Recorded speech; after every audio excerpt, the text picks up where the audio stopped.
I looked at it on Facebook and I read the speech and I'm trying to find out what is the behind it. Be a part of the debate. What he needs to do is to allow the people to do their work in accordance with the relevant legislation, and he must not overreach, because when he makes those suggestions, he is in a sense misleading the population here. Speak your mind. Defend your country. Call in. Numbers to call: 869-669-7312. That's 869-669-7312 or 917-460-2187. That's 917-460-2187. On target here on 2020 Vision Radio every Saturday from 1 to 3 p.m. On target. Be a part of it.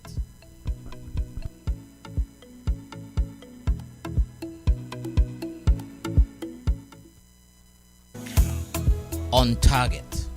So I'm your host, Kelvin Daly, and I thank you for joining us once again. Join the conversation. I looked at it on Facebook and I read the speech and I'm trying to find out what is the commitment to renal failure in Nevis, and I'm yet to find it. Be a part of the debate. What he needs to do is to allow the people to do their work in accordance with the relevant legislation, and he must not overreach, because when he makes those suggestions, he is in a sense misleading the population here. Speak your mind. Defend your country. Call in. Numbers to call: 869-669-7312. That's 869-669-7312 or 917-460-2187. That's 917-460-2187. On target here on 2020 Vision Radio every Saturday from 1 to 3 p.m. On target. Be a part of it.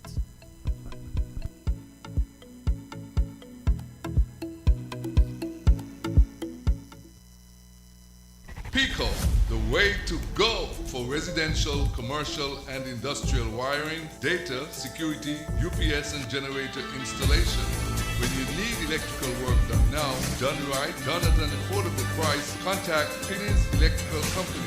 Call or WhatsApp 665-1916 or email pico_1166@yahoo.com. Pico, the way to go.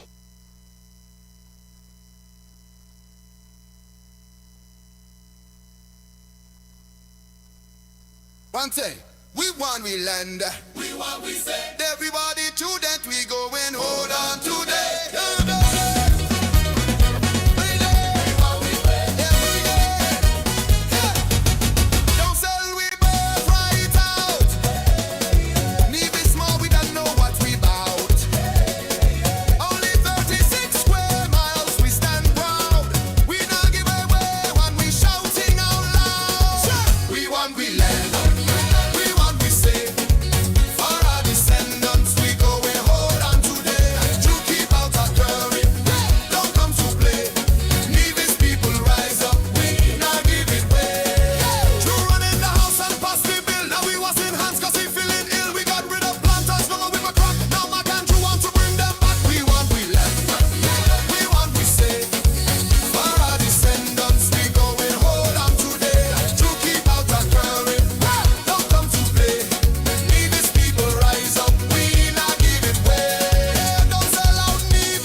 raw.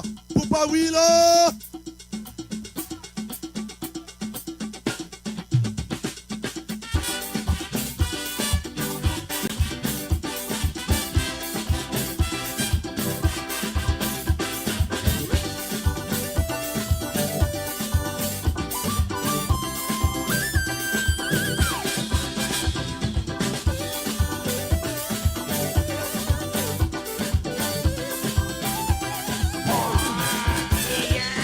Bringing in a passe, bringing them to shout for me. I want them to roar for me. If you don't know I want it, you but I bang them, they go ball foul. Talking about irregularities, boy. They go be up and down balling. No pattern, no pay coming. Boy, heading south. I'm bringing in these Indians. Boy, from the north, mi amiga and amigos. Como esta bien vida. La need this fiesta. Boy, bringing them to shout for me. I want them to roar for me, boy. I go be mashing down the complex. Yes, if they don't call me king, boy, I don't really like the doctor placing the campus suicide bomber, boy. Bringing them to shout for me. I want them to roar for me. Anything you want, you go get, boy. I'm mixing up the soca with some Hindi and some rumba. Chutney and la bandera. ID no necessary, boy. Whisker lips a mercenary. Bringing them to shout for me. I want them to roar for me. Maintain your impulso. Total zombie and beater. Take it away.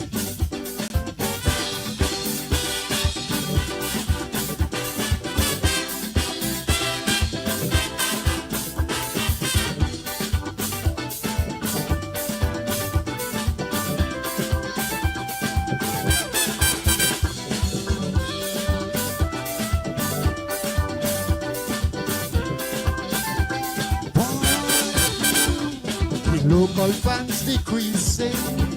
Why? By the numbers they keep dropping. No, but they don't shout no more like they used to shout before. Why? Disgruntled fans they crumbling about promised songs. Fail on delivering. Start song and can't finish it. In standard English, singing stupidness, nonsense. Why don't you sing a song and again? Tell me what happened to me fair share when the money disappear. Ooh yeah, boy. Stewardship in question here. Bringing them to shout for me. I wanted to roar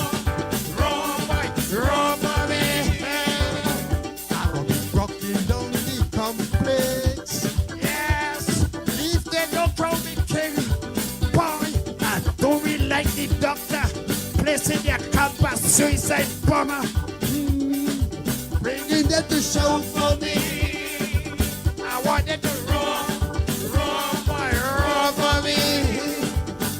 I'm gonna be mashing up the complex. Yes, if they don't call me king. Doctor, placing your campus suicide bomber. Boy, bringing them to shout for me. I want them to roar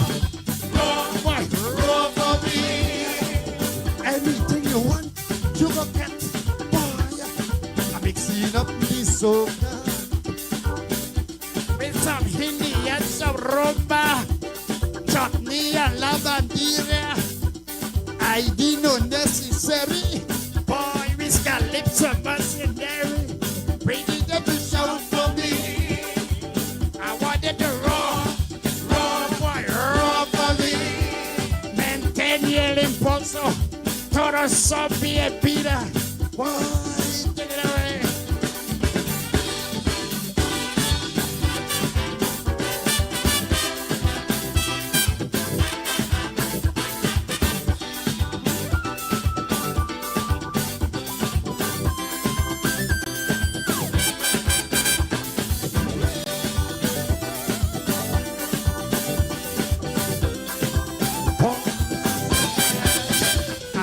Chartering airlines. See preacher, see taxi. Bringing them to shout for me. I want them to roar, roar for me. You don't know. You got to spend big money. If you wanna win monarchy, I go got the diaspora. 420 in my corner, boy, share the life, boy. Press like, subscribe, sharing. All here the diaspora's king.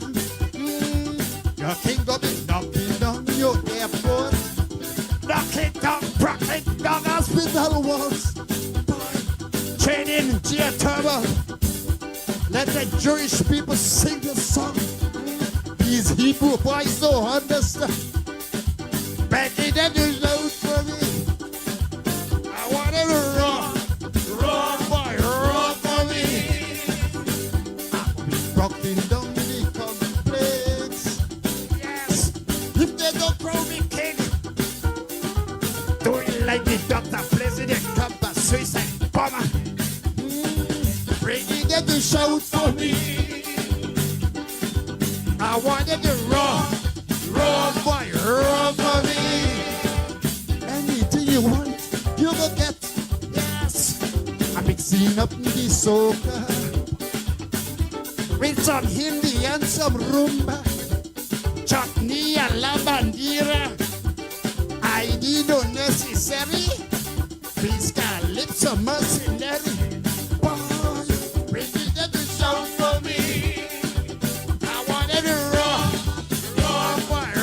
for me. Prendere pulso, todo so bien mira. Keep the momentum. Everybody is welcome. Thank you.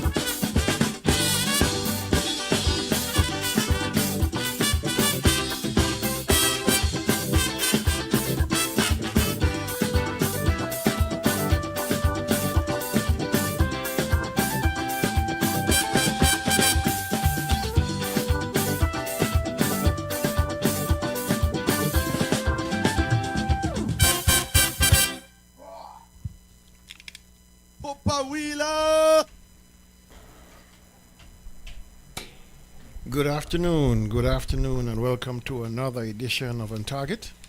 And as usual, on a Saturday afternoon, I'm your host, Kelvin Daly, and in studio with me, two fine gentlemen. The gentleman unto my right is the mayor of Hamilton, the man Tulu Weeks, and to my left, the mayor of Prospect, the man Henry Daniel. And of course, we say good afternoon to each and every one of you. Thank you for taking the time to spend a few hours with us this afternoon. Well, a couple of hours with us. I don't want to get you optimistic. And we say good afternoon to you if you're on the FM dial, Twitch, YouTube, and of course on the Facebook feed. Thank you all kindly for sharing some time with us. If you're in the diaspora, more power to you. Glad you're going to take the time. You could have gone to the mall, had a good time, but you chose to sit and listen, and for us to share and educate each other. Let me say good afternoon first to those persons who made podium. Number one on the list in a long time coming, LCQ, back on top. Okay. Back on top. LCQ, followed very, very closely behind by IDF, Ingrid Daniel Farrell, and then my good queen, Rhonda Brown. She is number 3. Burl the Man Jones is number 4. Michelle Libert, all the way in Canada, is number 5. And coming down the list, my good girl over there in Bath, Como esta muchacha, Iona Door, is in the house. And I got a beautiful phone call this morning, gentlemen, from my good friend and number 1 fan on St. Kitts, Daldria Doll Penny. What she told you? And she said, nobody else can be number 1 but me. And so whoever that lady is, tell her, hey, step back. Don't play with doll. Do not play with doll. And so she's good to go. I'm with her. All right. Rosalind Brown is in the house. Good afternoon to Rosalind. And the man himself, the best dressed man on the internet, Oral Joseph, is in the house. And another beautiful lady up there in Virginia, Robin Latham, is in the house. And so is Tamaki Saladid. He is off island currently. And I was asking his sister why he was not at launch. He is traveled. All right. So I hope wherever you are, my brother, you are doing well. And welcome back home when you come. All right. Cecile Hobson over there in St. Thomas. I mean, you should have seen the hug I got from Cecile at the launch. I mean, I felt special. I felt special. Some things you should not say for those you hear. Keep that to yourself. No, I had to share that because, I mean, she's such a beautiful lady. And she loves her NRP. Will those be offended? Who? No, Those no, you no, shouldn't no, be no, offended. no, not at all. You're taking her for granted. No, no, no. Don't be fucked. She's all right. Okay. Gina Grell Hall, how are you? I hope you're doing well over there in Budgeon Estate. And all the way up there in Canada, Gemini Nisbet. Ask Janet if the people haven't come back yet. No, they haven't reached back yet. I can tell you for now. Down here in St. Martin, Norma Jean is in the house. Good afternoon to you, Norma. Wow. And we French have food, boy. Patrick Globe Master Hanley. I haven't seen Patrick for a couple of shows. Maybe he tuned in after the greetings. I hope you're doing well, Globe. And I know I've seen your brother Ian all the time. So I don't know if you guys are playing tag team and share information, but I'm glad to see you back on the leaderboard. And we have, of course, Ian Hanley and Cecile Maynard. Sorry, Cecile Maynard. Oh, yes. I just got to put an E to the end, you got Cecile. Yes. No, you moved from English to French. To French, okay. And then similar to Ovaltine Jefferson, I saw you at the launch. You were so focused on the event, you probably didn't see me. She was focused, boy. I'm telling you. Supporters like those don't mix matters. No. mix They're matters. focused. Ivor the Boom Master Henry. How are you, my brother? And Bernadette Tyson is in the house. And so is Violina Ali. Wherever she is, she's beautiful. Judy Cornelius Webb up there in Judy Cornelius Webb Upstate. How are you, my dear? And Catherine with a K, France. Oh, yes. You know what I'm talking about? Yes. Deacon Oral Jeffers and Olivia David. And my good buddy from Old Hospital Road, Boys School Days, Bumpy Moving is in the house. Another gentleman from School Days, Alvy Davis. And of course, You mean that big athlete, Alvy Davis? Once a No. big athlete. That big athlete, Alvy Davis. Ermin Farrell is with us, and so is Hildred Davis over there in Montserrat Village.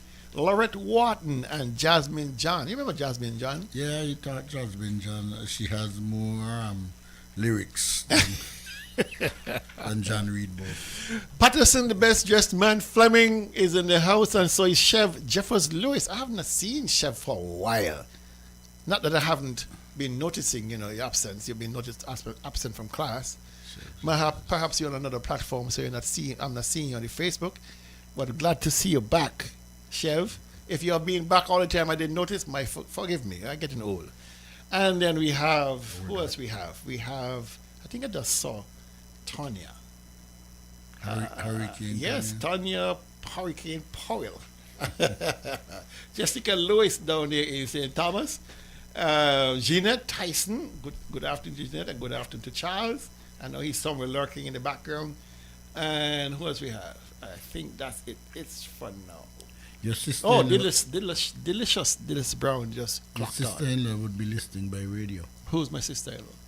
Thriller. Oh, yes. Well, I think they're out, I think they're out and about.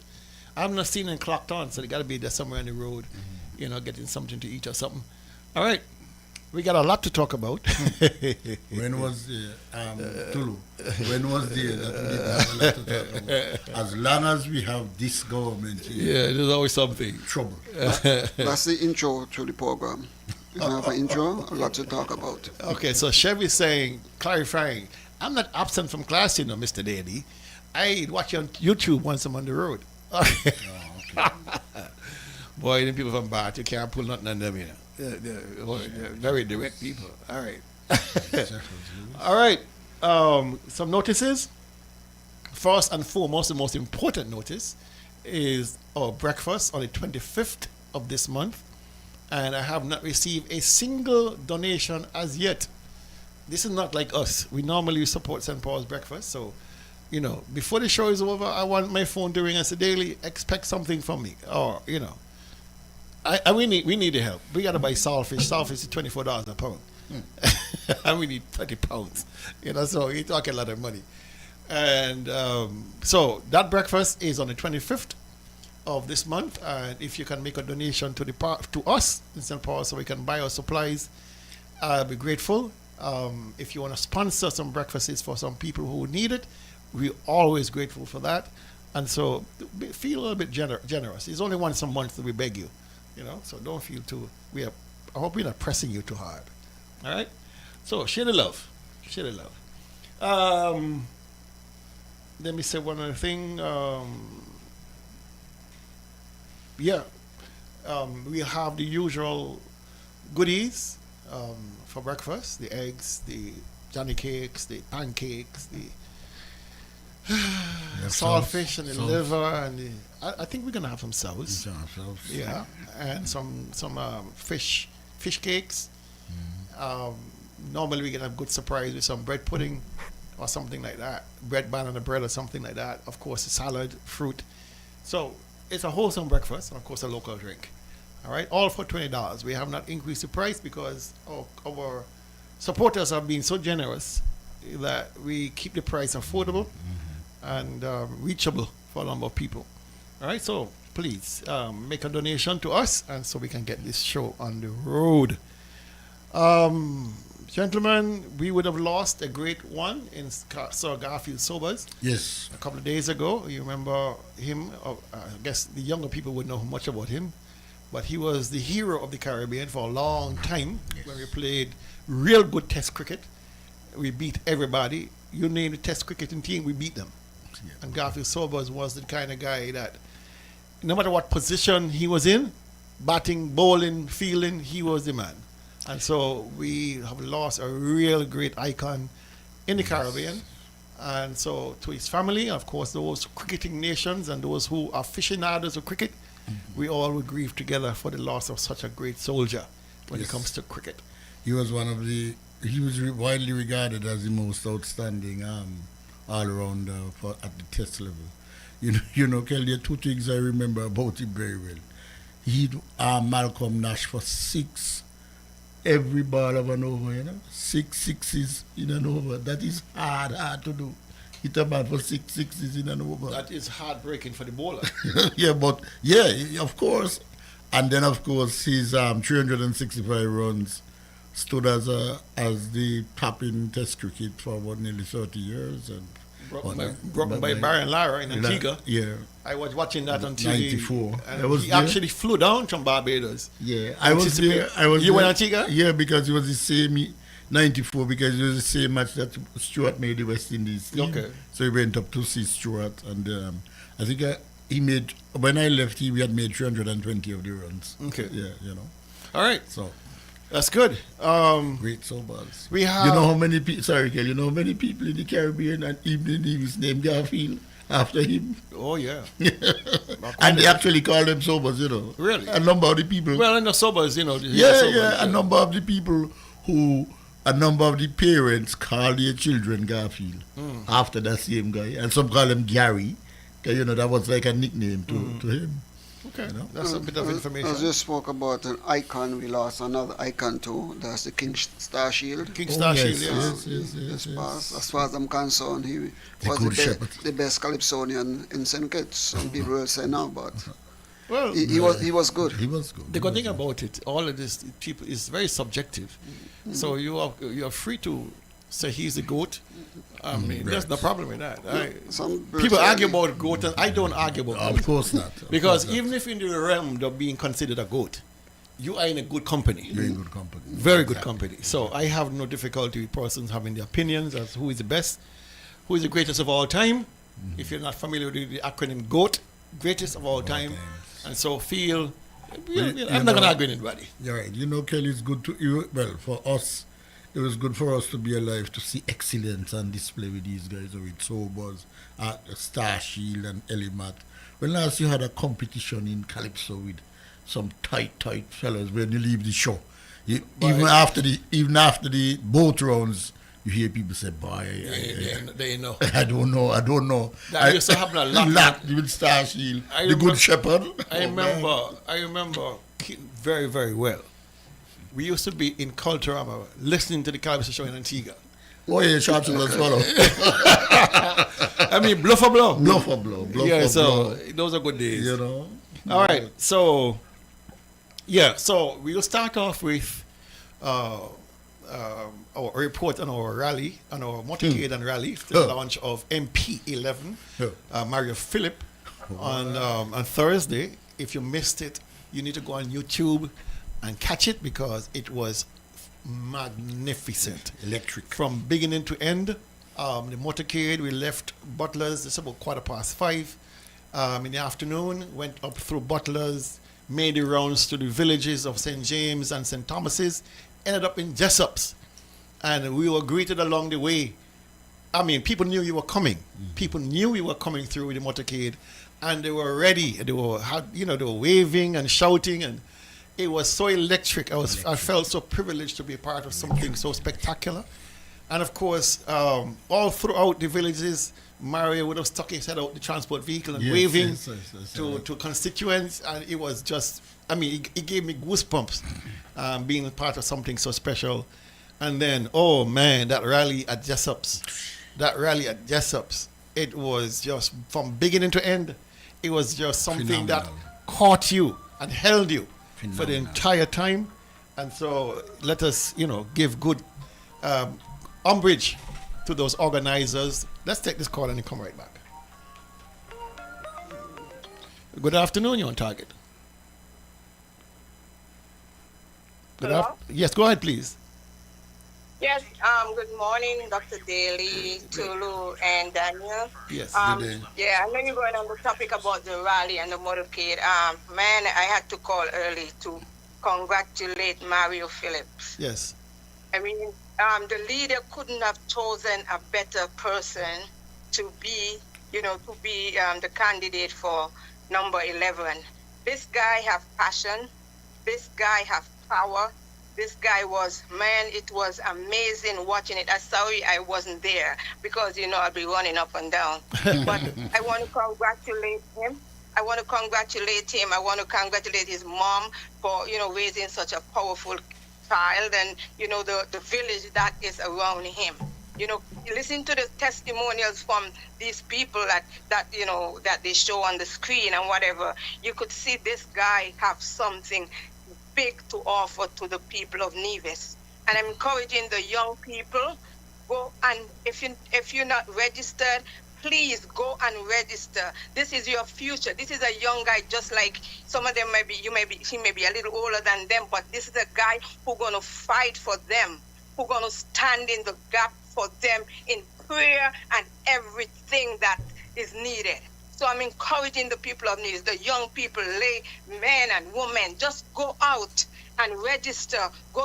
Don't let Monday pass unless you go to that voting poll and register and vote for Mario. He has something special to offer especially the young people. This is your future.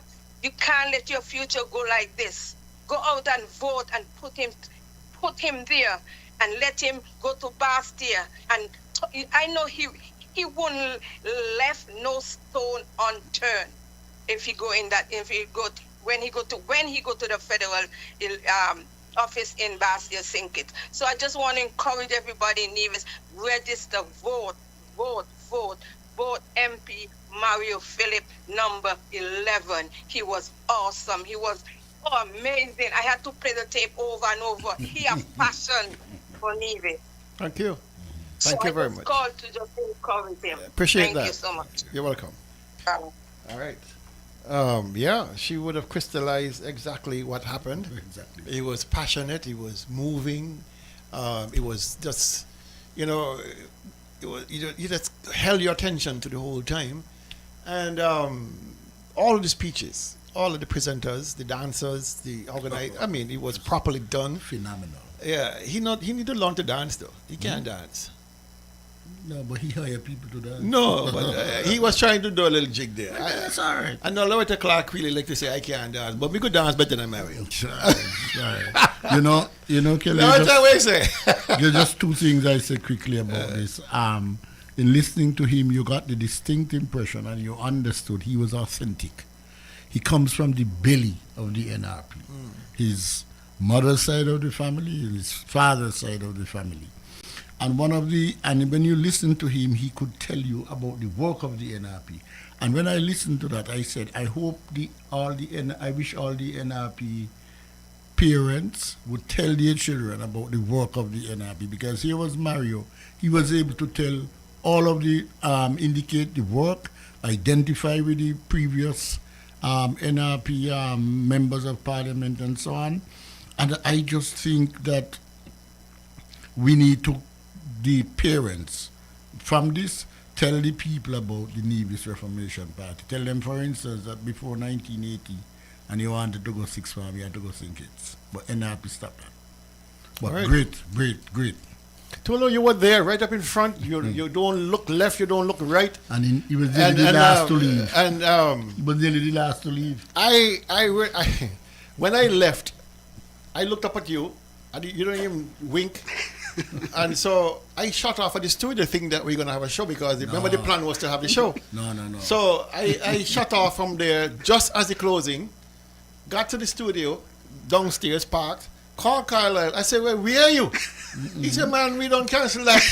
But you can't put nothing after Mario Kelly. No, but we were coming here to report on the event.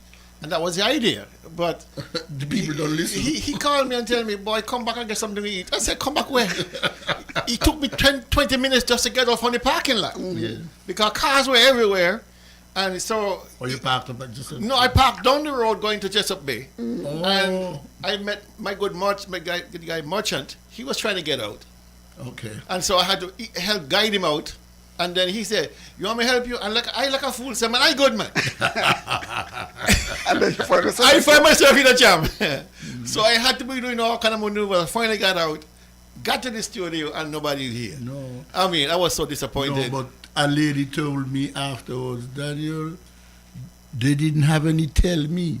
But I am still on a high. I don't want nothing to mix up with this year. This year must last for a week on me. Okay. I tell you. Tell me what you're saying. The thing about it, the people were asking for tell me. Yes. People are calling me.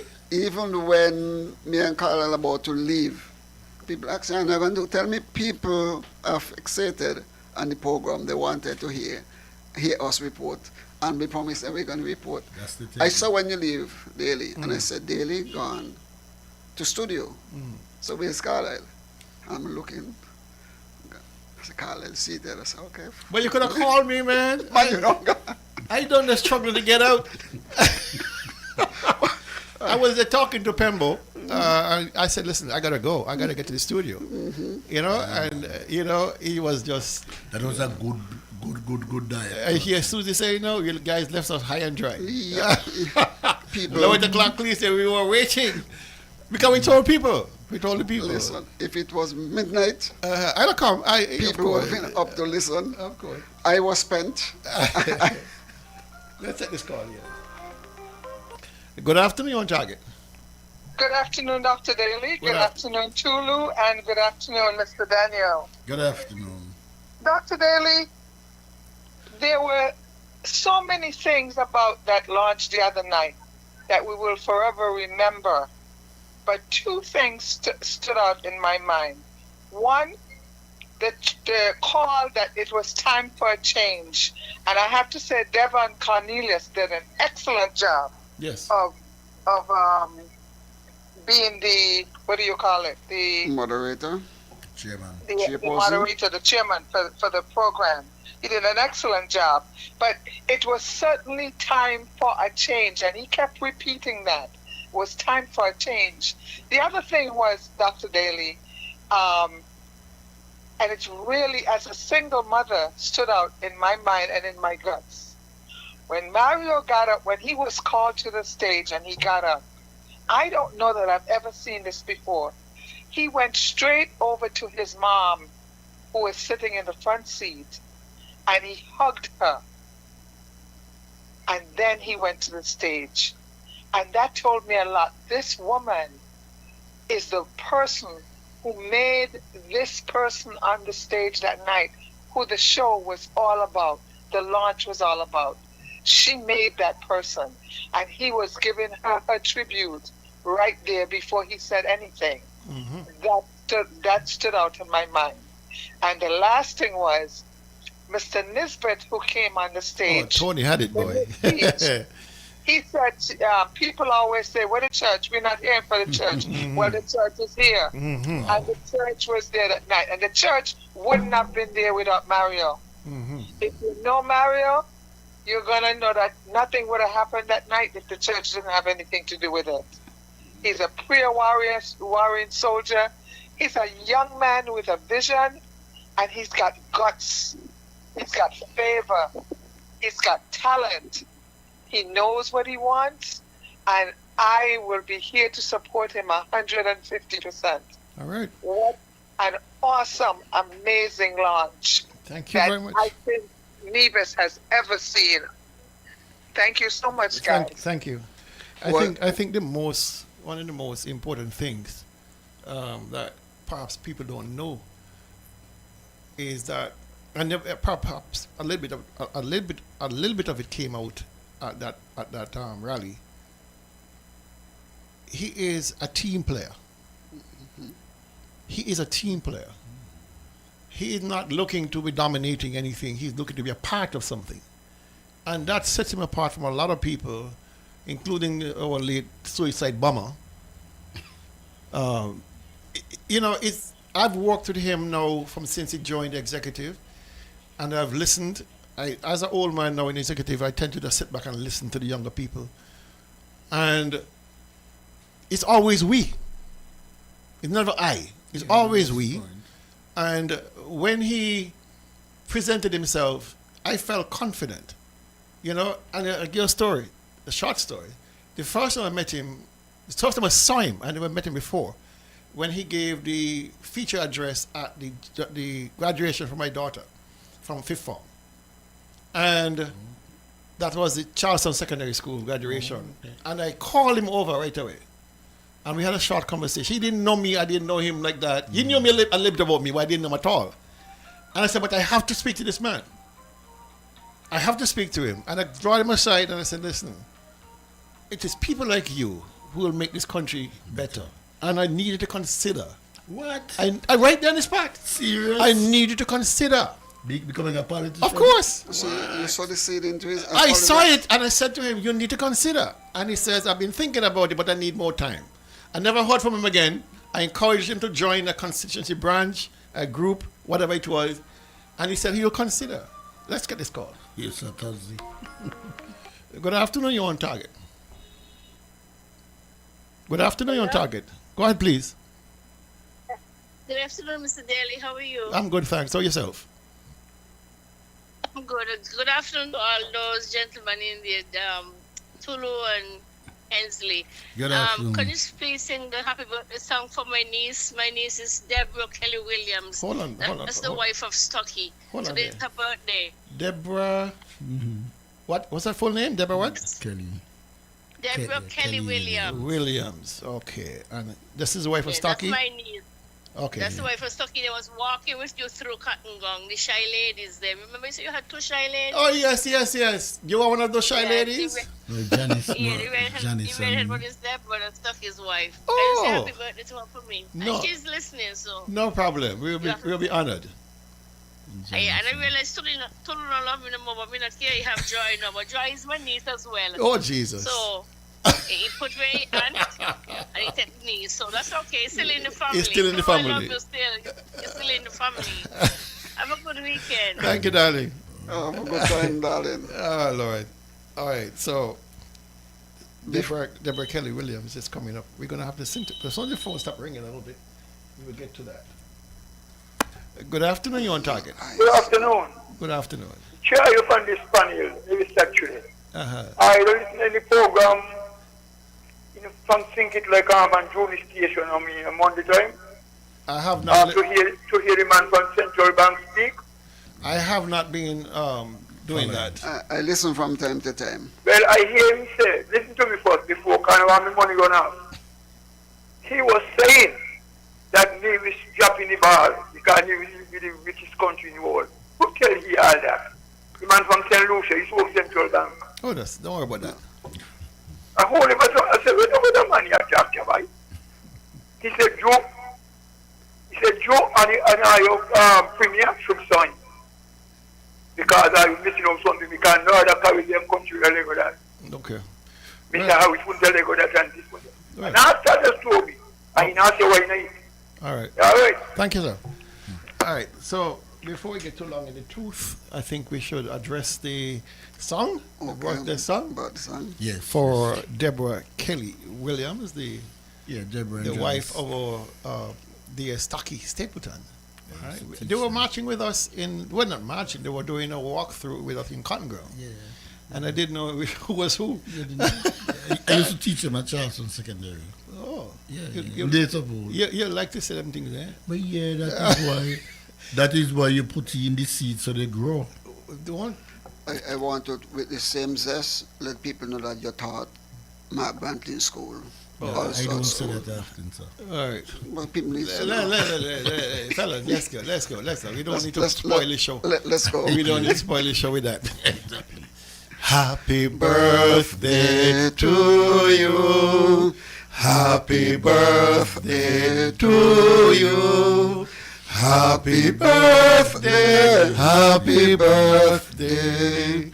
Happy birthday to you. And as usual for us in the studio, may you live to be 101, us 101 minus a day, so we don't have to see you go. They're still here. May God continue to bless you with good health, strength, and of course, wealth.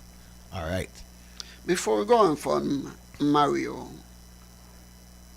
every praise should be given to his mother, but equal to her, I place Lornette Brandy, later on the New Testament Church of God in Jessops, in particular Tony and Violet, Pastor Douglas, and then Ron Daniel and his wife, and all the other persons who would have played a role in this young man's life. Was Ron there? No. Ron? Yeah. I think Ron is our filer. The last thing I heard about him. I didn't see him. Yeah. I think his wife. He was the wife. Who was the second person he hugged in the crowd? I don't know. After he hugged his mother. No. It wasn't Lornette? Lorette Brand. Lorette Brand? Okay. I don't know who.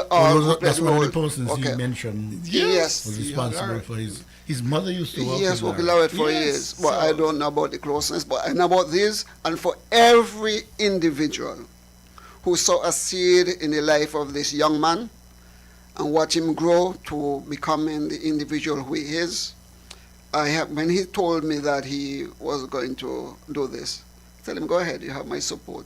I have every confidence in his integrity, and this is what we need in our society. Good people. People with integrity, a man who will give you his word and keep his word, and if for some reason he cannot fulfill, he'll let you know, hey, I promise you this, but...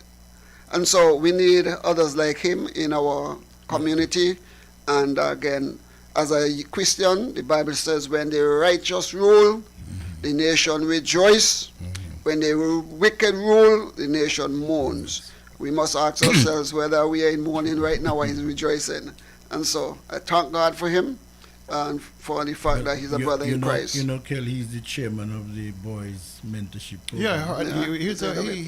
He has been international with all this. I remember I worked with him in that, and you could see the interest, and he sends out things so often, about. So he's a busybody, and he'll be busy for. I don't know where you find all the energy, because when he gives his report in executive, I am exhausted listening. The things he do in 1 week because he's working. Today he's at church in the Adventist church in Butlers. Okay. And right. tomorrow is in another church. Let's go. The saga of the land acquisition over there by the Vance Amy International Airport has not been resolved. They had a meeting. The Yarwoods would have had a meeting with the Premier's Ministry. In attendance to that meeting, in addition to Mr. Daniel, you had Mr. Michael, what's his name? Perkins, and another individual, and discussions. Nobody from NASPA, the airport advisor was not there, and there was a counter proposal made by the Yarwoods to the government regarding the sale of the property.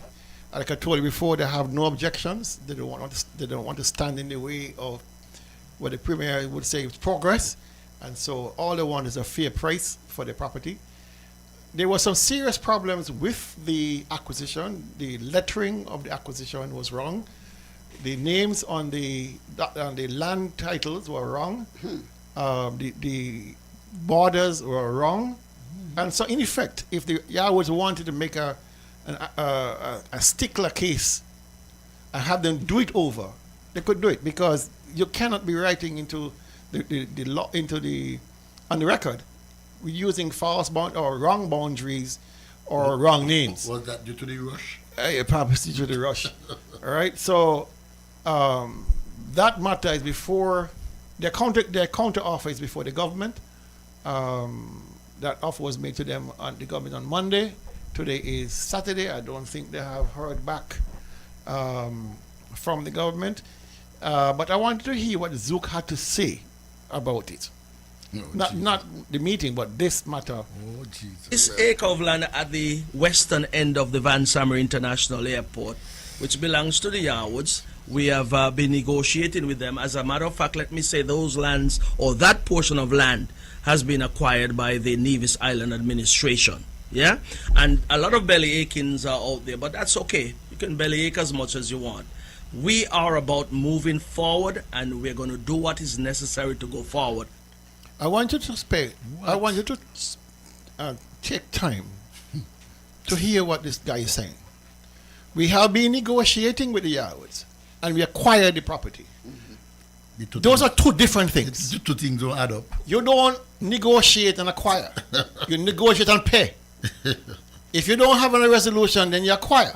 Go through the ordinance and you acquire. So off the bat, he's already confusing the issue. There was no negotiations. They put a price to the Yarwoods and said that is the price. Take it or leave it. And the Yarwoods say, stick it. We're not going to take that. Right? They went and gazetted the acquisition, which they acquired to do by law. The second step of that, which makes it all legal, is the posting of the sign on the property. And they did. And they did for a second. Because a half hour after I would have alerted Alistair Yarwood that the sign has been posted, it was gone. They knew they were treading on dangerous ground by doing it the way they're doing it. Because once I posted that story, all hell started breaking loose. Rightly so, because injustice is injustice. Wrong is wrong. And when you see fools talking this nonsense about renegotiating with the Yarwoods and we have acquired the land, it makes you really want to puke that we have such idiots in our government. I think what is troubling is the point he makes about you can bellyache as much as you want. I mean, we live in a democracy. We live in a society that is supposed to be governed by rules and regulations. So if you want to acquire some people, anybody's land, Section 8 of the Constitution, Article 8, Section 2 points out how it's done. So you can't just do it as you like and then say, but you know what you're saying, Kel, when you say bellyaching, you're saying take that. You don't do that as a government, and this is unnecessary. And you make a point about the Yarwoods are not necessarily, they are willing to work along with the government. Another group of people that have gone straight to the court to seek redress. Let's take this call. Good afternoon, you're on target. Good afternoon, Tulu, Daly, and Mr. Daniel. Good But afternoon. Mr. Daniel, remember, the people them ain't in the war with them to don't give them the land, Exactly. They want to cooperate as good citizens. In almost 40 years, they give Daniel the piece of land where the airport presently and now. So, Zoom them, they must understand, powering and being the doorstep all the time. Exactly. And hear how he sound. Hear how arrogant he sound. Exactly. Hear how he sound. I just come in my house and hear it. I mean, these fellas real. This is who we got as public figures. I can't believe. Hear his statement. Hear his statement. Oh, we acquired the land, but we still negotiating the land. I mean, why come down by the Tamanchila, come by the quarter countries in the circus when you think it, see? To understand this thing. Marcelo, I'm very disappointed in Marcelo. Marcelo could have joined across Nevis. Even she don't know the story. Go over there, and talk to somebody and get to the history of what's going on. Don't let Mark Wendy come and force nothing on you. That's why he feel like he could mash up government. Why we gonna mash up the ass this time? What's the language? This acre of land at the western end of the Van Summer International Airport, which belongs to the Yarwoods, we have been negotiating with them. As a matter of fact, let me say those lands, or that portion of land, has been acquired by the Nevis Island administration. Yeah? And a lot of belly achings are out there, but that's okay. You can belly ache as much as you want. We are about moving forward, and we're going to do what is necessary to go forward. So anybody who has land, Belly ache as much as you want. Go ahead, please, caller. Good afternoon, on target. Still listening to the voice. Good afternoon, you're on target. Kel, good afternoon. Good afternoon, Hensley. Good afternoon. good afternoon, good afternoon. Kel, you went a little bit too far. If you listen to this guy from the beginning, after he mentioned all the belly aching and take that and all, they're gonna take the land. He went on to say that he and Alice are best of friends. Oh, cha. Go back and listen. He can't get no worse than that. Oh, cha. So if you and Alex are best of friends, that's how you treat your friends? That's how you treat them. Exactly. But just listen to him. All right, I'm going back and cut another tip. Go back and listen. All right, thanks. They must take that, and they're going to do whatever they want. He and Alice are best of friends. Okay, bro. Can't get no worse than that. Can't. Thank you. You know, Kelly, you were raising the question earlier. The level of our government is supposed to be led by people of quality, people who understand basic things. You don't go take a people land and say, take that. That's wrong. When you're a dictator, you say anything you want to say. The absolute arrogance. The arrogance. But that dripping and with contempt. arrogance and contempt. Contempt for people. And they come back and say, we are friends? Well, stay enemies here. That arrogance permeates through and through the CCM party. It is the way Mark Brantley speaks. It is the way Eric Evelyn speaks. Okay? It is the very same way that he speaks. Those three in particular, but when you listen to them coming down the line in that organization, they speak with a sense of arrogance. Now, one of the disturbing things for me is listening to the premiere in a program Tuesday evening when somebody asks about lands for $5 per square foot.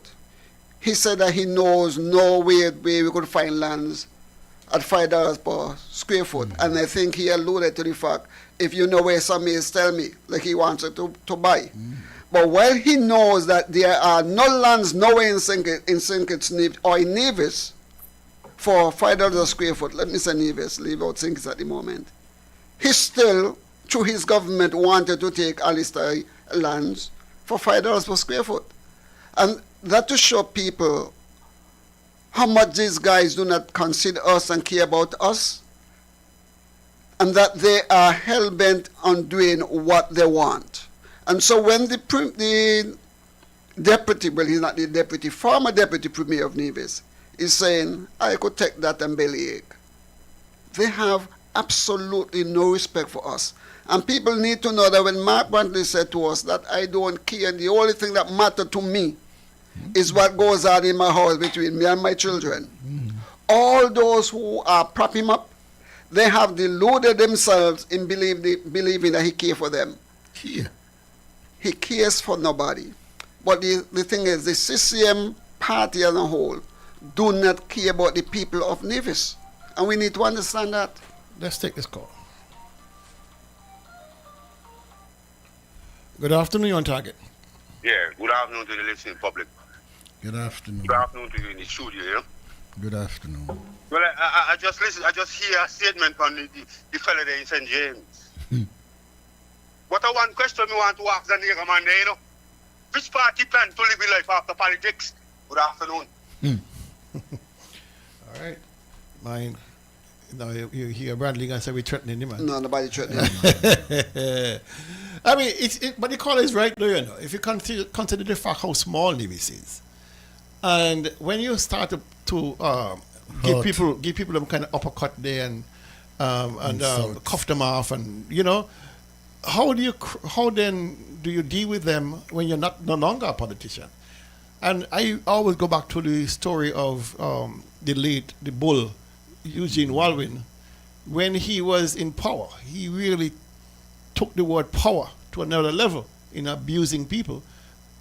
And then when he died, they couldn't even find enough people to carry his casket. Nobody wanted to have a conversation with him. And so we must realize we live in a small community, and that, you know, we need the kind of relationships that will make life tolerable.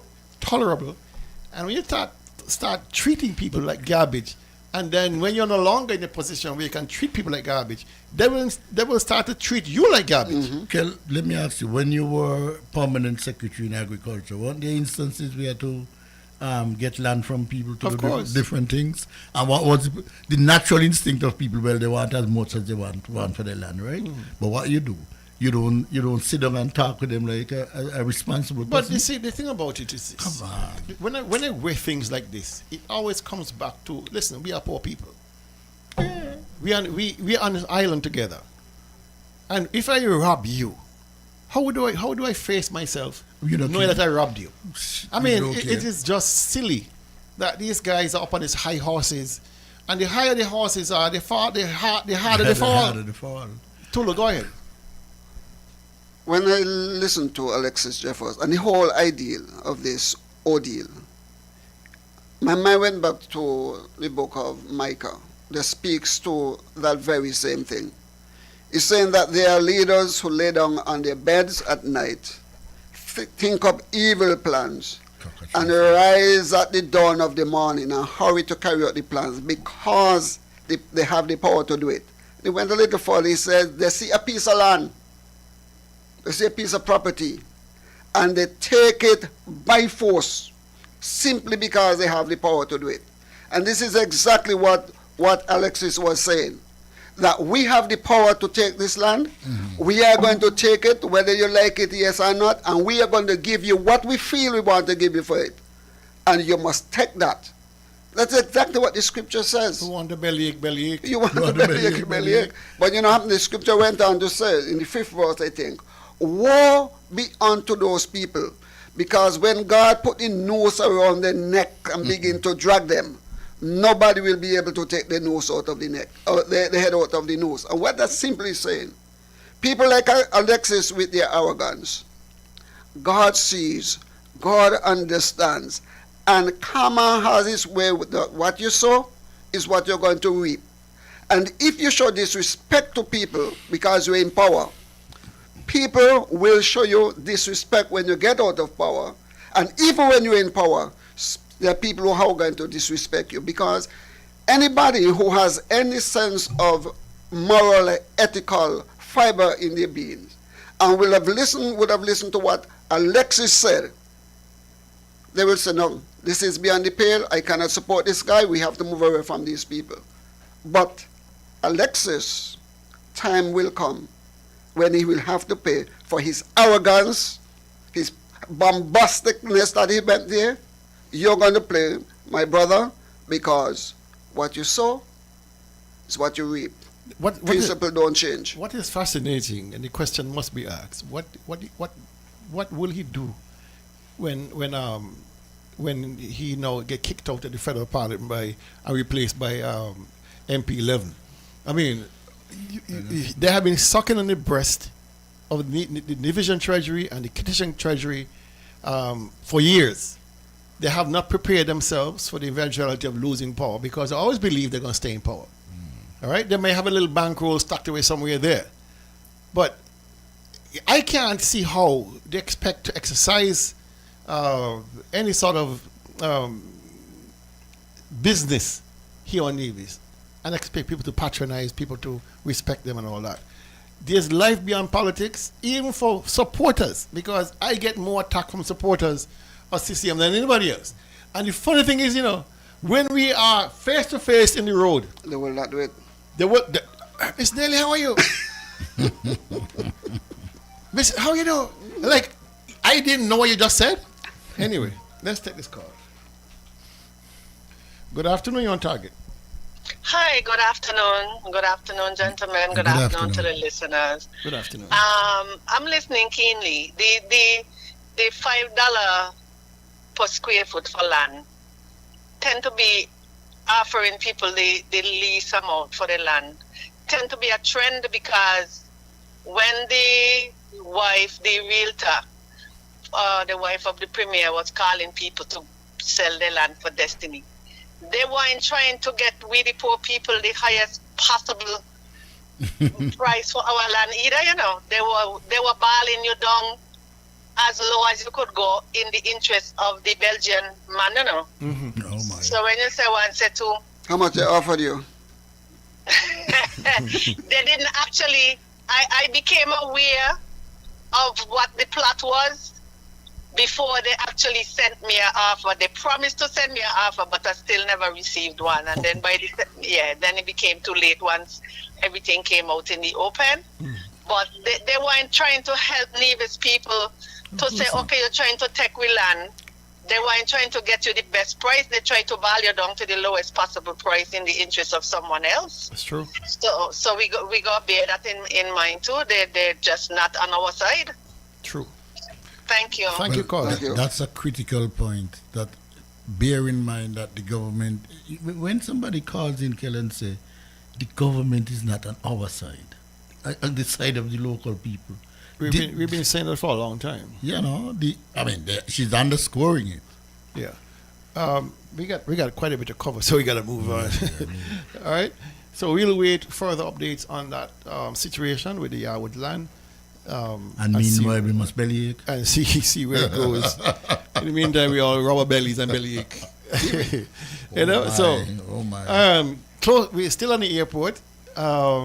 It has been made clear by the Premier that he is now in possession of the loan from Mr. Drahi. I think it's about $30 million US. And it's unfortunate we are in this position because a loan of this magnitude and type is unprecedented. We've never had a situation where a private individual has loaned a standing government, a sitting government, that this quantum of funds, and then the taxpayers are now made liable for the money. If by some reason we default, we don't even know the terms of the agreement. He has not shared, as he promised, the agreement with Dr. Hodge. He did write to her and said once the deal is arranged, she will be privy to the information. We are still waiting for that. I would have read into the record last week, I think it was, or the week prior, the response that he gave to Dr. Hodge to our inquiry. Nothing has changed since. But he is in a town hall saying that matter has now been sorted. The NIA is in possession of the land, of the money, and they're going to be starting and doing the runway. Let's take this call. Good afternoon, on target. Good afternoon, Dr. Daly. I'm listening to you right now, and you're hitting some very pivotal points. One of the things I keep asking myself is, here we have another situation where we don't know what's in this deal. Will Mr. Drahi show up one day and let us know that this is his airport and nobody else can bring an aircraft into that airport? Where are we really going with this? And you see how you guys are discussing this here? Mr. Drahi and all of the other billionaires across the world are listening up, and they are learning quite a few things from what is happening with this situation. And so we are in a fix. Now, a week ago, a caller called into the On The Mac show and made reference to the fact that Navisions there would be genocide in Nevis. The moderator of that show was very surprised to hear the word genocide, and that he was leading this genocide operation with Navisions. I keep asking myself how much we Navisions are thinking about what is really happening and what path we're being led down to. Because you can't tell me that you're going to offer me $5 per square foot for a piece of land on the water, and land up the roads going up into the hills are selling for $15 per square foot. And that's in the best interest of me or any other Navision who owned land in Nevis. What is going to happen to us? What is really happening with this situation? Navisions, wake up. Wake up, Navisions. Wake up. Thank you. Thank you, Dr. Daly. All right. Let me see. I think I have... No, that's not it. No, I was going to ask you, the report by the consultants about the financial viability of the airport, has that been made available to the public? It was publicly presented. That's where I got the information from. Yeah, it publicly presented at a town hall. At a town hall. Yeah. Okay. So I would have gotten it from there. And the situation could not have changed in any significant way. By no means. Projection. I think the reason, one of the pivotal reasons why Dr. Drew has not yet signed off on the federal guarantee for the loan from Taiwan, which is about 20 million US, is because they have seen the figures, and they're very nervous about the figures. The figures don't make any sense because you are accumulating monthly expenditure of $5 million and revenues of $2 million. How can that even be considered to be sustainable? And the Premier has acknowledged at the town hall that while it is not sustainable, his belief is that we need to do it. Really? So the taxpayers will now have to bear that burden of paying that $3 million a month to Mr. Dry so he can land his aircraft. Let's take this call here. Financial lunacy. Good afternoon, on target. Hey, Dr. Daly, good afternoon. Good afternoon. Good afternoon to Mr. Daniel and Mr. Fuller. Good afternoon. Good afternoon. Mr. Daly, we're going through a very rough period up there right now in Nevis, right? Mm-hmm. And it's not just like the caller just said here, right? Nevis better wake up and don't take what happened in lightly because it's going to happen to everybody sooner or later, right? We talk about the CCM administration a lot, but it's not just the CCM administration alone that have no respect and no regard for Nevis people. You know? It's those same millionaires and billionaires white people that keep coming there and feel like we have no values. You know? True. Okay? They don't know what it's going to take for Navision to really start to take things in their hand, you know. I can't sit on there and talk about how we done on land because we know we ain't got a lot there. You understand? And we need to send a strong signal and message to these people. Because these people figure they just could just come Nevis and do whatever they feel like because they got some money. We know they can buy out market. Okay? But there's some of us there, they can't buy it. And they got to learn that. You understand? Yes. And we can't just sit on there like crabs and wait for them to slaughter us. Because that's what's going to happen to us if we don't stand up and fight these people. Okay? Everybody know what I mean. Okay? You got to deal with these people. Deal with CCM and deal with them too. Because they ain't no different to system. You can't go in their place and do what you want from your place and do to us. Okay? Good afternoon, guys. Thank you very much, caller. Fine. The way to deal with this matter judiciously, democratically, is to the vote. And I would ask persons to recognize that we can solve this problem with Drahi and the other persons With the vote. With the vote. With the vote. Because we have had an NRP government before. Billionaires are not new to Nevis. No. Development is not new to Nevis. On the NRP during the prime time of Simeon Daniel and Joseph Parry, there were always people here, but you never heard of the kind of advantage they were taking of us. No. Because we had the kind of leadership that stood up and said, no, black. You are going to do what we say you're going to do. Mm-hmm. You understand? So it's a big difference. All right? And if you have a good government, a government of the people, for the people, by the people, then a lot of the issues we are now facing will go away, because right now we have what you call a transactional government, where everything comes down to how much they can get from it. And if you want evidence of that, just drive across the cotton ground to see Joseph Parry. See where he lives. Same house. Go to Prospect, you see where Henry Daniel lived. Same house. All right? Go to where Ebro Roberto had to be a little house up there. They had all this big fuss about. Big fuss. He could hold in things. And now he house. Could hold in somebody's garage. Could hold in his garage. Garage. So we have, the evidence is there. When you look down into the administration, it was Joseph Parry who stood up to Four Seasons and said, listen, this thing about this homeowners not paying property taxes. Yeah. We got done with that. Major problem. They got to bring that money to the people. Yeah. You know, and the massage therapists, when we refused to allow them to come to me, because the people came and made representation to us that they were being sidelined, and people out of the former Eastern European countries, Estonia, and they were coming. And we said, no. We let our people do it. But he has gone back to that now. He gone back to that now. Yeah. Well, you hear locals are complaining at Four Seasons. Can't get a job. They can't get a job. You go down there, you see all manner of people. So we have laid the groundwork for our people to get development. And then they give it away. Then they give it away. Because nobody is guarding the guard. But we must face the reality, though, no?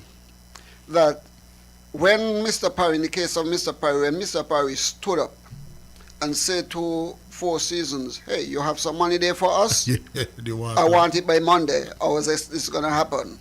And then you are crying and saying that you want to bring in middle managers? I am saying no. We have enough individuals working there for long enough. Know the business, promote them to management. The system took it up that he's a racist. Some of the very people that he stood up for voted against him. Yep. But you know, fellas, they have stopped me, a number of them, and said, Lord Daniel, I wish Parry was in power. I will get too much knockout. Okay then. You see what I'm saying? I've heard too many situations where the local workforce down there has been decimated. Yes. And replaced by all manner of people from all places that did not put a finger into the development of Four Seasons.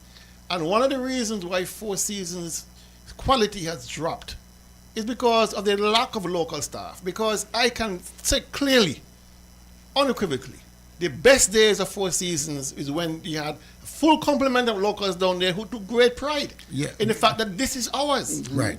And you know, Kel, the first general manager, Mr. John Stouts, I met him years after. And you know what he told me? It was his great opportunity, glorious opportunity were his words, to be able to work with this band of local people.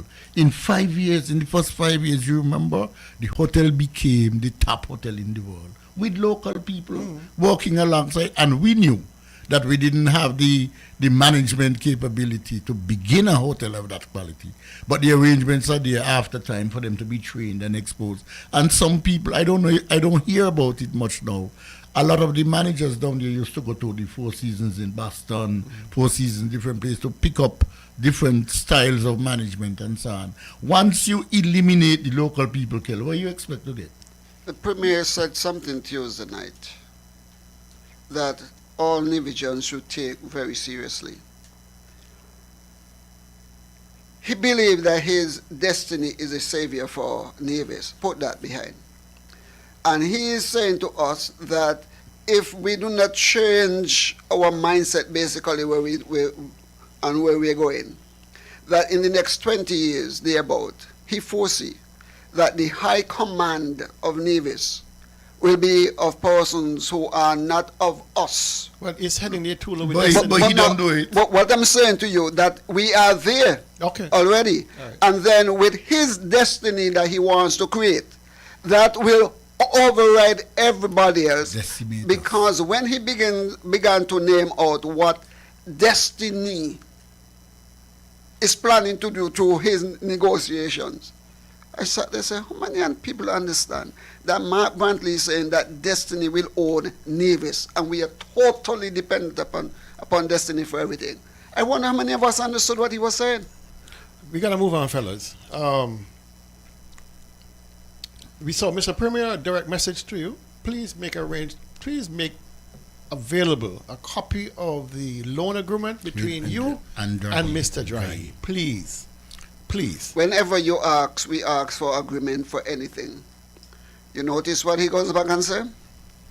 I've never seen the Four Seasons agreement. I haven't seen this agreement.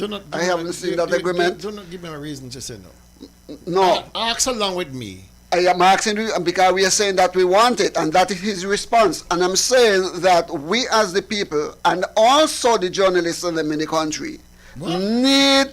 They have those? I mean, they call themselves journalists. They need to hold the man's feet to his fire and say, we need this. The people should see this. The people must see it. But the question, Tulu, is this. If these documents are above board, if these agreements are above board, nothing to hide, and keeping in the best interest of the division, then what is there to hide? Exactly. Why not publish them? Let us look at face value. Everybody knew that the building up at the hospital gate was to be dialysis center because the Minister of Health said it when she put it out in a memo. When you ask the Premier, who is the boss of her, what's going on there, he can't tell you. You don't know, he can't. He refuses. He refuses to tell you. Well, we know that he refuses, but I remember one time he said that he cannot say anything yet until negotiations are finished. Well, we're going to get to that. So don't... Oh, we'll get there? Yeah, okay, let me pause there. We're going to get to that.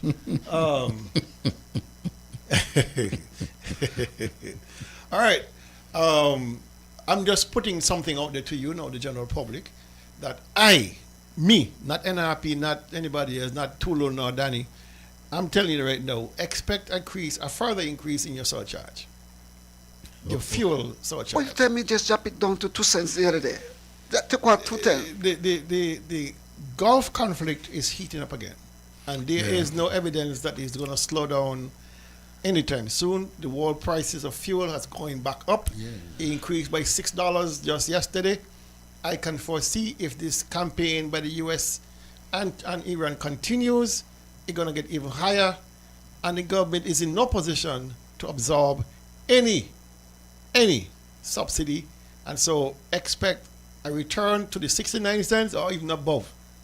All right, so I'm just making a prediction based on the fuel prices. I've not been told anything by anybody. I'm just saying to you that there's a strong possibility that very soon, perhaps as early as next week or by the next billing period, if things doesn't change dramatically, expect a further increase in your surcharge. That's all I'm saying. All right? You just hit me under my bottom belly just a while ago. All right, now the Premier, through some agent of his, would have put out a statement basically saying that the government from 2022 to 2026 has already subsidized the fuel surcharge for the households in particular to the tune of $30 million. So over 4 years, the Premier is claiming that he subsidized the fuel surcharge for $30 million. Here's the problem. He might have said it on paper, written it on paper, but he has not paid it. So that debt still remains in the ink, on the red ink on Nevlec's balance sheet, because he has not paid it. He said he will pay it. He proclaimed it will be paid. It has not been paid. It's still in red on the books. So the $30 million. put on top of the $30 million, the $40 million that he owes for the NIA not paying his own part of the fuel bill, of the electricity bill. So that's $70 million already. And by my calculation, if the NIA were to pay their fair share of the energy surcharge and the fuel, the electricity bill, the surcharge for households would dramatically decrease, because then there's more elasticity in the billing. In the system. But they can't do it, because every month they're adding to the bill. They're not paying the arrears. No. I said that's adding up. And I said by the end of this year, expect the bill owed to Nevlec going to climb between 80 and 85 million. Let's take this call. Wow. Good afternoon, on target. Yeah, good afternoon, Mr. Daly. Good afternoon. I'm Daniel. Good afternoon. If this man saying he paying the free slow charge, right? Where the money gone? He being seen that he's not paying. So where the money gone? He tell the public that he's paying it, and he come out to the public that he's not paying nothing. So where that money gone? That up to $70 million added. So where the money gone? Who pocket it gone in? That's the question we must ask, and that is what we can't get to know about. All right. That's why the man just stifling us. Mm-hmm. Thank you. Listen after you. Thank you, caller. Where the money gone? I mean, big question. It's a big question, and you see, we've been lulled into believing a lot of things the Premier is saying is gospel. A lot of people believe him. What? I see people in Nevlec with their face push up and but they pay, and then especially CCM people. That's their work. You go in there, right? You go in there and you see them, and then I want you to see them face push up. So they start to smile. Was it Shortshot who said that the same stick that lick in the wild goat is the same stick lick in the tail? All right. Listen, if somebody mash me, you're going to know you mash me. Because either I'm going to mash you back, or I'm going to tell you mash me. Or you're going to say ooey. Yeah, something. You're going to ball out. You got to say ooey, man. You pull your foot away. Yeah, something. You got to say ooey. But people are willing to take them kind of blows there. In the name of what? In the name of Mark Brantley. It's amazing. It's really? Amazing. When you heard Trial Ebert said that if Mark going into hell, he's going there. Listen this. You look at him alone. But that is something that is endemic within the concerned citizens movement. Mm-hmm. You'll be surprised to know how many persons here are struggling to make it. But they are happy with what Mark Brantley is doing, not understanding that whatever he is doing, it is affecting them also, because they so are filled with so much hatred for NRP that they believe that Mark Brantley's bad decision will only affect people like us who support the NRP. Well, let me ask you something, Tulu. You have a full cabinet. There's nobody missing. There's no absent minister. You have Spencer Brand, Minister for St. Paul's, Nevis 1, elected by the people of St. Paul's. Mm-hmm. You have Eric Evelyn, Minister of Nevis 3, elected by the people of Gingerland, St. George's. Mm-hmm. You have Premier Brantley, Minister for Nevis 2, elected by the people of Nevis. You have two junior ministers, Troy Libert for Nevis 3, and the young lady Nisbet, I don't know where she fits in. But you have 5 complement ministers. You got 5, 3 elected, 2 senators. And you're trying to tell me, out of those 5, only one person has a voice? To say, Premier Brantley, you might need to reconsider this. No, because you remember you're in there at the. I mean, you have a man. You're in there at the behest of the other scale. But you have a man who's elected in number 1, Spencer Brand. Spencer Brand has never, ever spoken up on behalf of the people of St. Paul's. He can't. What do you mean he can't? He can't. He's elected by the people of St. Paul's. And as an elected parliamentarian, your first and foremost obligation is to the people of St. Paul's. That is true. We are paying taxes too. We are paying electricity too, Spencer. Well, I know you can afford it because you've collected your millions from Destiny.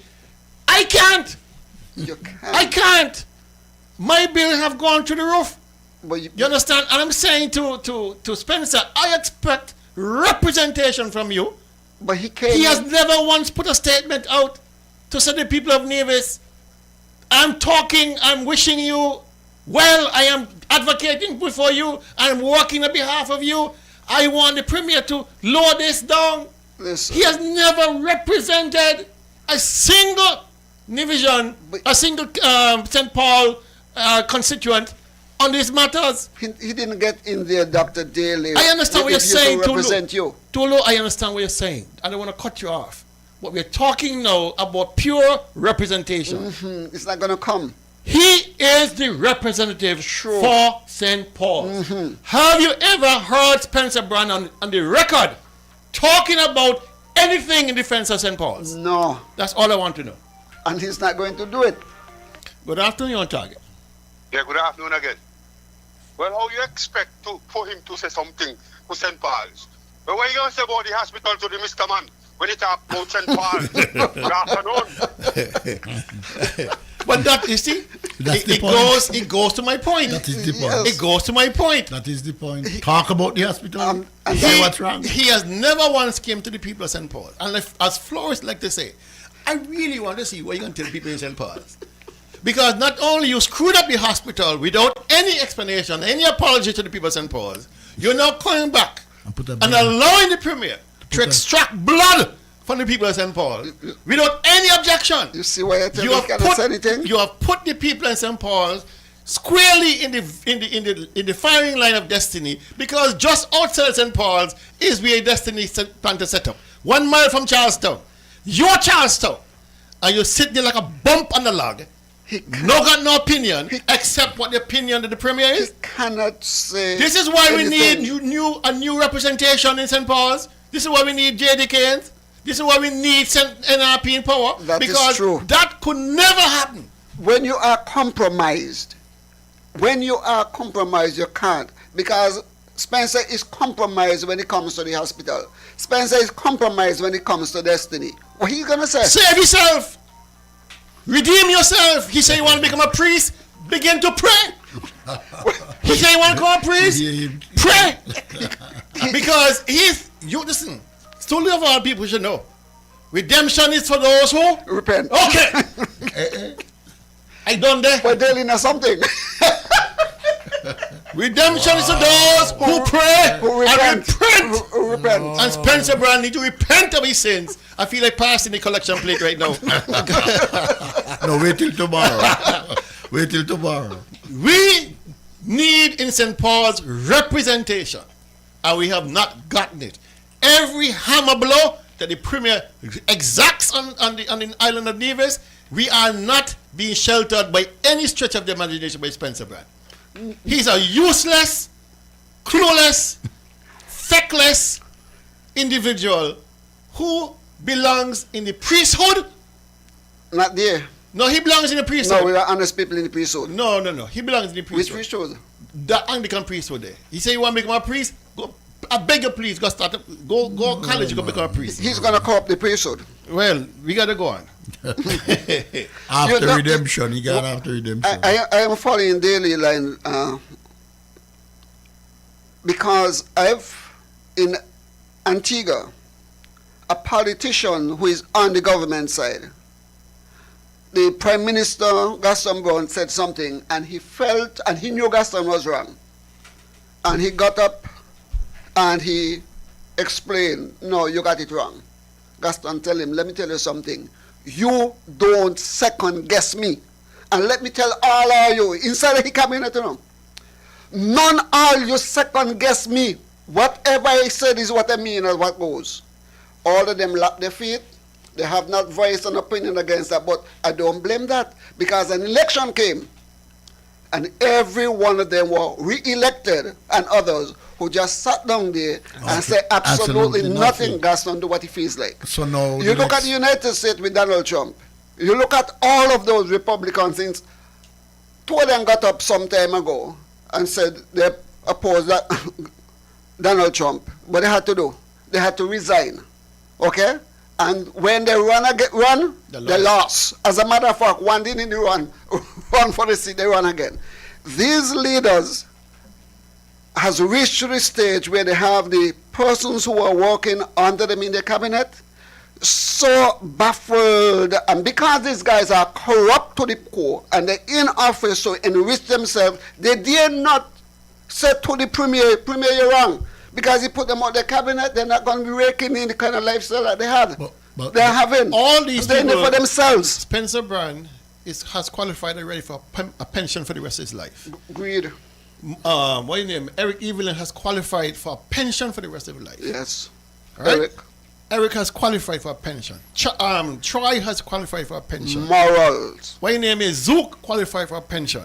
Right? And my position is this. At what point do your conscience prick you and say, listen, we need to realize that we have to live here too, you know. Really? We have relatives and family, we have friends who are being hurt by the premier and his policies.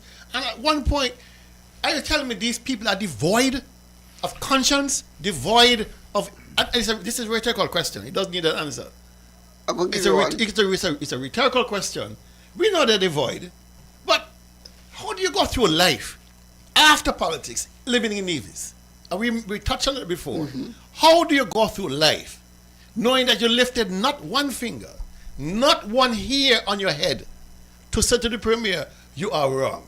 They can't. Okay. No, you know, I'm just to share, fellas, in this. You all are talking about it, how nothing is done in Charleston and so. When we meet in cabinet, we look at things, you know, we say, okay, we're going to do that one day, we're going to do that one. So there were things happening all the time. I remember we were building the lunchroom at the school in Charlestown. The school was built without an auditorium, so we say, well, look, we got to build that large enough so it you could have an auditorium and so on, and them kind of things. So at any one time, that's why they say we were doing too much, because even though we were building a school, we were still repairing some roads. Patrice was with us, so we were still repairing roads in St. James. So we were doing the things that matter. It just requires you to sit down with the leader and do that. Good afternoon, Target. Yeah, good afternoon again. Well, we are stressing and complaining about these cabinet members. Where they've been compromised. Mm-hmm. We all know that. What are they going to say? They can't say nothing. What are they going to say when they've been compromised and they can't buy food? Good afternoon. They have. Hesley, what you just said, right? You did what you were doing because, one, you had a leader in Mr. Parry who was not a dictator, who is willing to listen. Yes, the buck stop ends with him, but he's going to listen. And so you could have reasoned with him. Can't reason with this premier.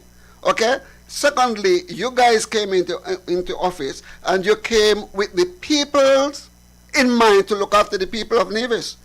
The Concerned Citizens Movement is not about the people of Nevis. Before Eric Evelyn was elected, Eric Evelyn told you straight out, he going to look for his money, he wanted to salary. Okay? That is the way his mind was on, not representing the people of Nevis. His two salaries. What Alexis Jefferson said to you, he want every penny. So they came into politics focused on making money. And they have made the money. Which one of them is not a millionaire now? All of them are millionaires. Okay, good. So you see, they would have accomplished what they wanted. The thing about it, when it comes to greed, there's no end to greed. So they're not going to say, well, I've made enough money, so let me concentrate on the people. They will continue to get as much as they can get for themselves. This is just... Good afternoon, Target. Yeah, Tolo, we could have reasoned to Mr. Pai. Mr. Pai got to hear. True. Mr. Pai got to hear. And he could hear. So we could have reasoned to him. But a nigger man that got here. That a snake. You ever see a snake with an ear? That only got tongue. So that all the young could do the bang the tongue, and lay off the tongue there. That a snake we deal with, so you can't reason with him. Good afternoon. Mr. Parry loved his people, but his people didn't love him, unfortunately. Enough of us loved him, though. Enough. But yes, enough. Let me give you an example. Let me give you an example. And I mean, Patrice was legal advisor and so. When we started the school lunch program, we started in St. James. The school lunch program. Mm-hmm. And we say, okay, what's it called? The drug strip is over in the area. So and at the same time, we are doing houses in Charleston, we're doing houses in St. John's. So when you look at what is going on, everybody getting a piece of their account. Mm-hmm. And so You don't have people in Charlestown saying, oh, well, nothing doing, or in Cotton Grove saying nothing doing. The idea was, with scarce resources, you say, let's make something happening in all the areas. But the difference is that you had strong ministers. Yes. You had ministers who were going to stand up to Mr. Parry and say, listen, you have gotten your road, I need a community center. You have gotten this, I need this. And when you have a leader who is willing to listen to strong voices of representation, because, I mean, my former boss, Roberto Hector, he was no pushover. He was going to fight for number one, and the things we got in number one, I don't think if you had a weak minister in any way we've gotten. He was a very strong minister in agriculture, and the things we got in agriculture, it got because he was there. All right? And so, if you have weak people, you get weak results. And then also, Kel, you had a case where, I remember one year in the budget, agriculture was a priority. Another year, social development was a priority. Yes. And then infrastructure. So we are looking at, at one point we were saying, well, we got to do some infrastructural work in St. James, in Charleston. Remember we had to fix all them road and with all them flooding and so on. So the point is, you sit down and you say, let's do, and then things happen and you get these things done. It's not even about a war, because I was the Minister of Social Development, but I was over in St. James and in Charleston at different things, and vice versa. We were all there supporting one another. You were equipped for the role that you were in. Hector was equipped for the role that he was in. We were trained people. Eric is in the role of agriculture. You work with Eric. Where Eric? No. If I had to place Eric as a minister, I would have created a new ministry. And that ministry will be the Ministry of Nincompoops. So we are just looking here at when you look at the cabinet of the CCM versus I'm not going back to Simeon Daniel's cabinet. I'm going at Joseph Parry's cabinet. You get what you put in. You got what you put in there. What you put in. And these guys had the ability to do that. Who is in CCM has the ability to perform from the premier down in the role that they have? Well, let's look at agriculture. My favorite topic. Hector is a degreed person in agriculture. Okay. His first degree is in agriculture. All right? He would have known exactly what he wants in policy, what he wants in infrastructure. We sat down every Monday morning and designed what we believe is the best steps going forward for what we want to do. And I'm assuming the same happened with the other ministries, because you had strong PSs. Okay. All right, you had people who were trained, not no square peg in round holes. And you were expected to perform. You were expected to deliver, and deliver on time. All right, and so you are now asking, if you're comparing CCM administration to NRP administration or J.W. Parry, chalk and cheese. Okay. So let's not go down that road, because we'll be here all day. You can't compute. And we have been long saying, Mr. Premier, we recognize your weaknesses. But please, please, please, if you do not know, surround yourself with people who do know. Who know. But when you are weak as a minister, and you have a weak PS, or a weak junior minister, what do you expect to happen? On the matter of health. You will fail. On the matter of Hector health. was willing to listen to you, right? Of course. Good. Yeah, no, but Hector used to These ministers are going to listen to anybody? Well, I'll tell you something. Hector used to define himself as an agriculturalist. Let me tell you something. With legal trading. Sometimes, me and Hector in meetings, morning briefings. And we had war. And sometimes the secretary have to peep in to make sure we're not fighting. Yeah. Well, it happens. I'm telling you. Well, it happens. You think any permanent secretary could sit down with any of these ministers and have this kind of down-to-earth, heated discussion and saying, listen, because the permanent secretary is what? The one who carry out the policies, right? Of course. Make sure. And the money, responsible for controlling for the money. So the permanent secretary goes before any of these ministers and says, Mr. Minister, I am responsible for this. I'm responsible for that. You're the policy maker. This is how I'm going to do it and do it and do it. And that minister going to say that, and the minister is going to micromanage and say, this is the way I want it, and this is the way it must be done. I'm going to ask one other thing on the table, and that is where the politics take over technicality. And these are the I'm problem going now. to add one other thing. And all of the studies in the Caribbean show it. Which of the ministers reads?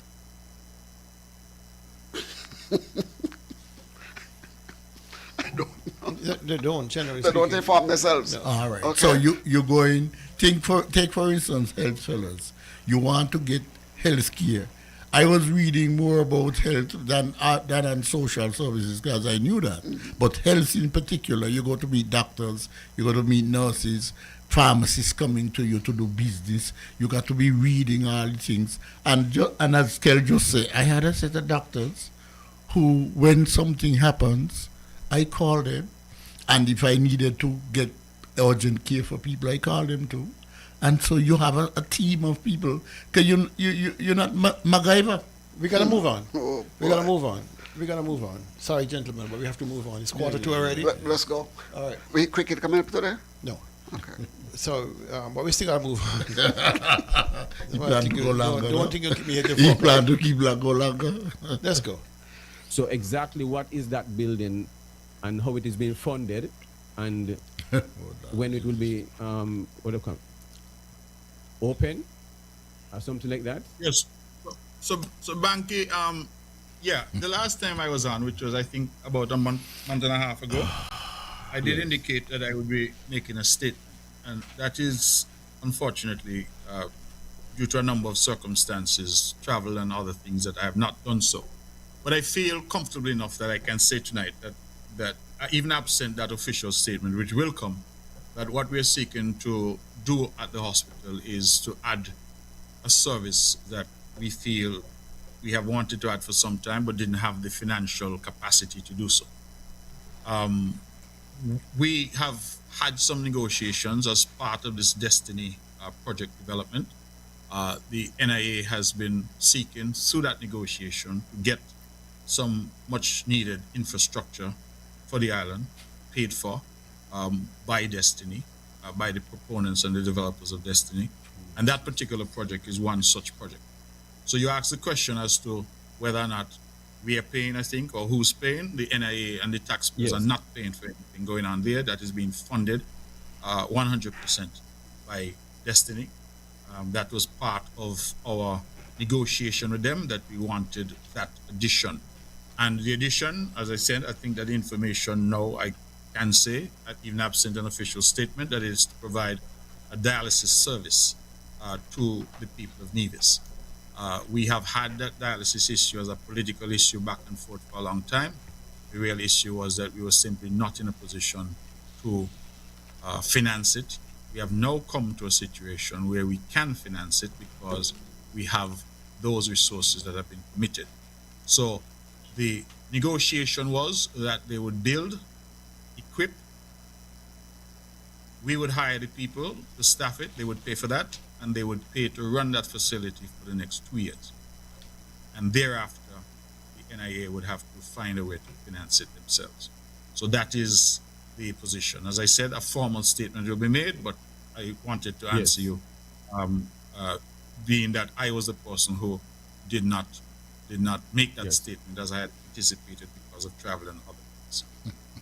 But the hospital wing that is there sitting down for almost 9 years seem to have an area where it should be allocated for dialysis unit also. Wouldn't it have been easier to retrofit that area instead to break down a building and then build a next building? I'm trying to understand and make it. The short answer is the short answer is no. It would not have been easier. Okay.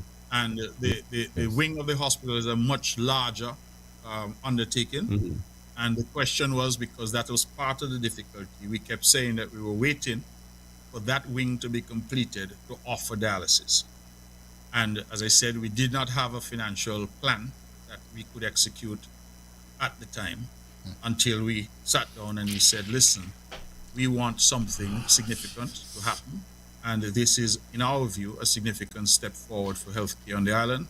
And we have a funding mechanism now, certainly for the next 2 years, in relation to that. So that allowed us to move forward right away with that project rather than waiting to do it at some time in the future when that wing would be finished. I stopped the tape. I'm so happy you did. No, I stopped the tape for a number of reasons because there's so much here to unpack. All right? Because I can tell you categorically the Premier is lying. The Premier is lying. He said Destiny will be funding the project in its entirety. Categorically untrue. Categorically untrue. Mr. Premier, you are damn blasted liar. Watch your language. Okay, you are blasted damn liar.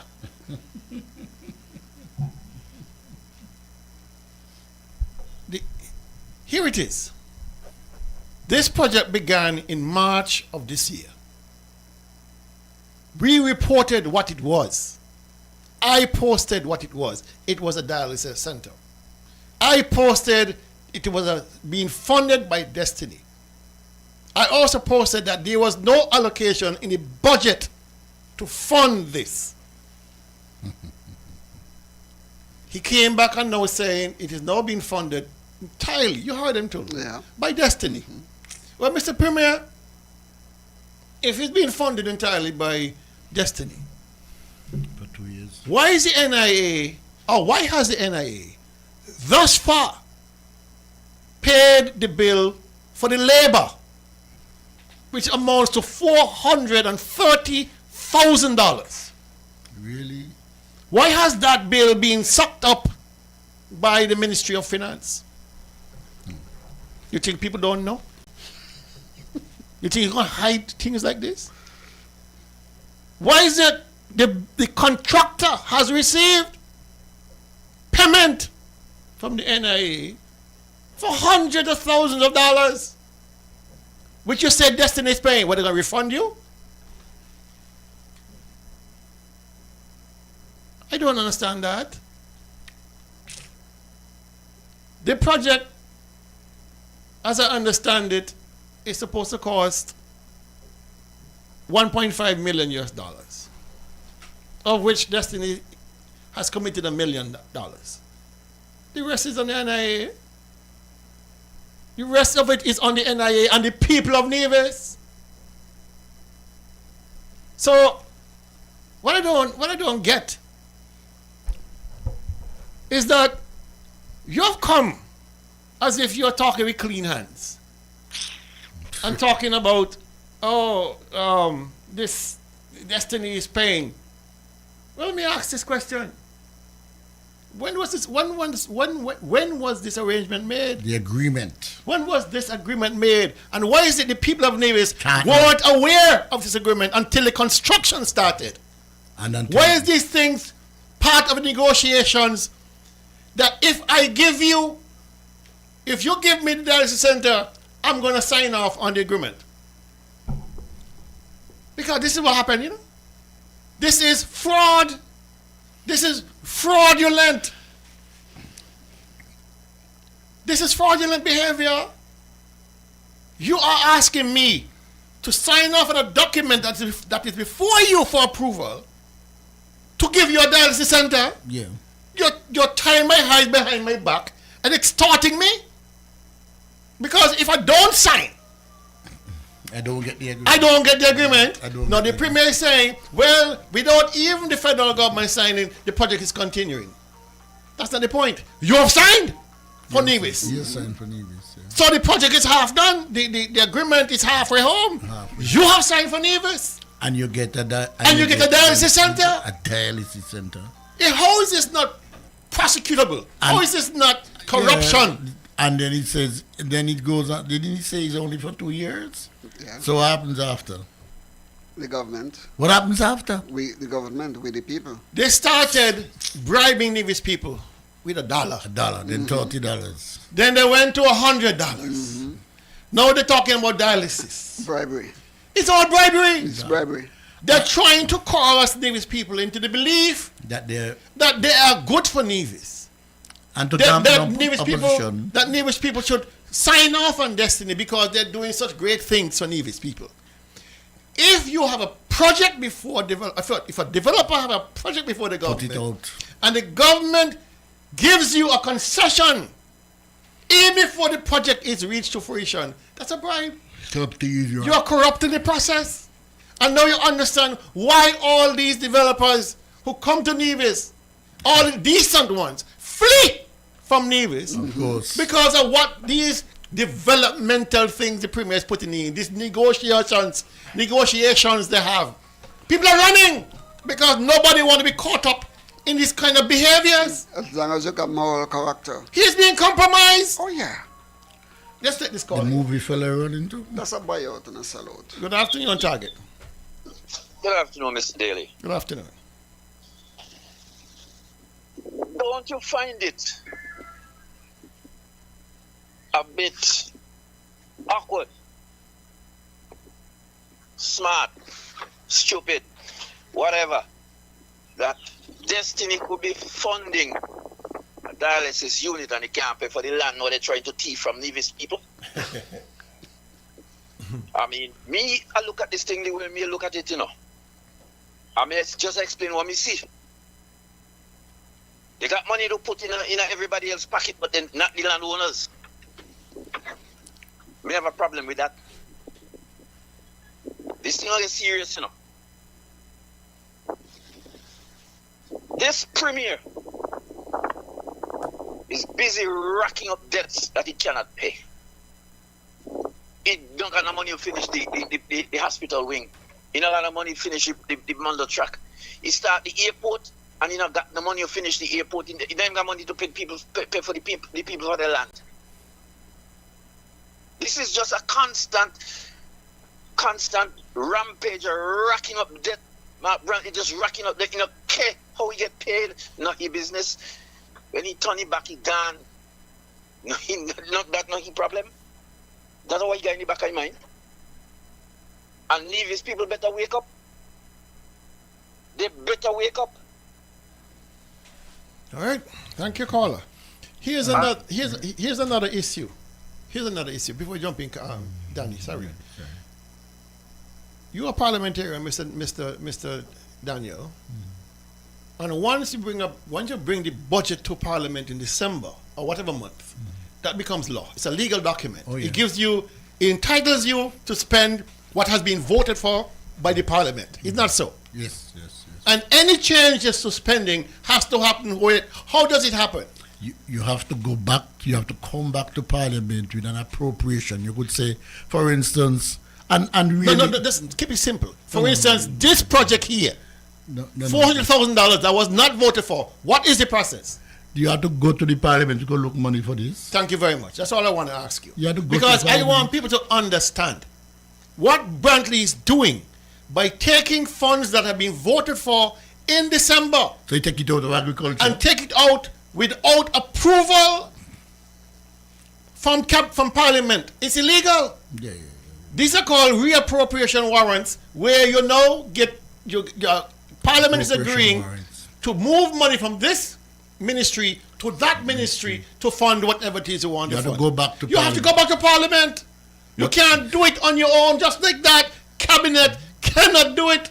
But look, when we went to government, it's 164 instances like that. The fellows used, 164 in the time they were there to take up the money which was not approved and spend it. Because the reason for the budget, there is something called even when you pass the budget in December, there's something in January called the deputy governor fiat, which is to approve the spending. Of course. You notice sometimes, even though the budget finish, you hear government does start to spend the money yet because it's a serious thing. So you don't have any money in there for the dialysis center. You don't have any money in there. And you're telling me that it is the government which paid $400 and something thousand for labor. Yes. Where the money was. So that money came out of health, education, but even if it came from there, it must be legal. It must be a legal piece of paper that says we have approved. You have to go back to the this Parliament. Appropriation warrant. You have to go back to the Parliament. An appropriation warrant, and you can go in there and get it approved before you start to spend the money. Good afternoon, you're on target. Yeah, Mr. Daly, further, and this one slipped me. He said that after 2 years, they're going to fund it for 2 years. After 2 years, they're going to find the money. If they don't got no money, Where they gonna find the money from? Well, I tell you, this man does a rack up debt and he don't care how he get paid. Same thing with the airport. You ask him a question about, I think it was it's something about it cost $3 million and they could only recover 2. Mm-hmm. And he asks, his response was, could you afford to dance? Not to Is it dance. Not to dance. Yeah. Could you afford not to dance? So he's just racking up, care. Right now, he don't care nothing about the people in Nevis, he don't care nothing about Nevis. He's just trying to make himself look good, bail himself out. And it's ridiculous. If you don't have no money, who you gonna make big plans for to go run a dialysis unit 2 years down the road? Where you get the money from? Where's the money gonna be coming from? Mm-hmm. You commit the people of Nevis to destiny with that nonsense. And look at it this way, Mr. Daly. At the end of the day, if Drew don't sign off on this thing, right? I hope he know, is he gonna be responsible? Because he gonna take people money without proper. I mean, I hope this guy know what he's doing. He don't. That's the problem. Thank you, caller. I just also want to tell people, Kel, you hear him saying we spend all this money. I just want to remind these people that we had a dialysis unit here, So you leave that, and all of a sudden, you're making the point about the bribery. It's only because of bribery. It's only because of the connection with Destiny, where you have any interest in the dialysis unit. That's all it is. It has nothing to do with people. I listened to the Premier on Tuesday. You're strong. When he mentioned what's going on, 2 things flood my mind. A line in the song that is made popular by Astro. Astro said, for our lands, they will pay any price to gain. They are coming back again. Jensen and Destiny, along with Mark Brantley, will offer anything to us or to people to get us to come on board to support Destiny. Because people need to understand that Jensen's objective is to get a place where he could have total autonomy, and he cannot get it anywhere else right now. If he could have got it somewhere else, and then they were able to come up with a leader that is weak and gullible and came on board with them. So I say Astro was right. But Astro is one of the persons out there still supporting Mark and them with Destiny. And then I went back to Isaiah. And Isaiah chapter 1 speaks about the land that it was so blessed and prosperous and what's not. And now vagabonds are there. And he said, how this beautiful city becomes so watered down. He said, because the leaders are crooks, they are corrupt, they are companion of thieves. All of them love bribes and demand bribes. The very same thing is happening to Nevis. Nevis was good and running good. We had our challenges, yes. Nevis is down at rock bottom right now because our leadership are running with, they are corrupt, they are running with crooks, they are companion of thieves, they are people who are greedy, and so they take bribes and they give bribes. And Isaiah went on to say, the poor people, they don't look after. There's no justice. There's no justice for us, justice for Johnson. Just one thing quickly, Kel. So, in the, what you call it now, the audit report, which is to be laid in the parliament in a couple of months. He won't capture this. No. No, he won't. Next year. Remember, the audit report will capture 2025. Yeah. Yeah. No. Yeah. I mean, whenever it comes, it is supposed to point out this deviation from the norm. Yeah, but that's 2 years down the road. By the time that happens, 2 years down the lapse. And this is why it's so important that we should have formed by now the audit committee of the parliament. It's not gonna happen. But we are not sorry that. But we gotta move on to this other tape. Is that considered a grant, a gift? What happens if at the end of all this the Destiny project is not signed off on, the Prime Minister, let's say, doesn't approve it, Well, and he doesn't get to go well, ahead. yes, as you can see, the Destiny project has not been signed off on. The building is going up. So that should help to answer your question. Bribe. What I mean by that is that the project is not tied to the approval of the Destiny project. If you believe that, I got a bridge in Brooklyn to sell you. Lie. Oh, Jesus. The premier is trying to convince us that the project to build the dialysis unit has nothing to do with the approval of the project itself. But you just What? But you not just said that that is part of the negotiation. What? You not just said that. I mean, who do you think he's talking to? You know who he's talking to. You negotiate with Destiny. Mm-hmm. You tell them you want a dialysis unit in exchange for consideration as part of the negotiations, mind you. But you have already signed for Nevis. To you have done your part. Mm-hmm. Your part was to get it through from Nevis to the federal government. You can't control what happened in the federal government. And so based on you, and listen, everything is now crystallizing, you know. Because you remember what Johnson said on Banky Dem show, and says, this project will be approved by December, the close of December. Mm-hmm. He wants this done by the close of December. So he's telling He was promised. He was promised. Yep. And Brantley delivered, didn't he? And because Brantley decided by you know, get it done there. Brantley delivered the project on December 23rd of 2025. Come to him, yeah.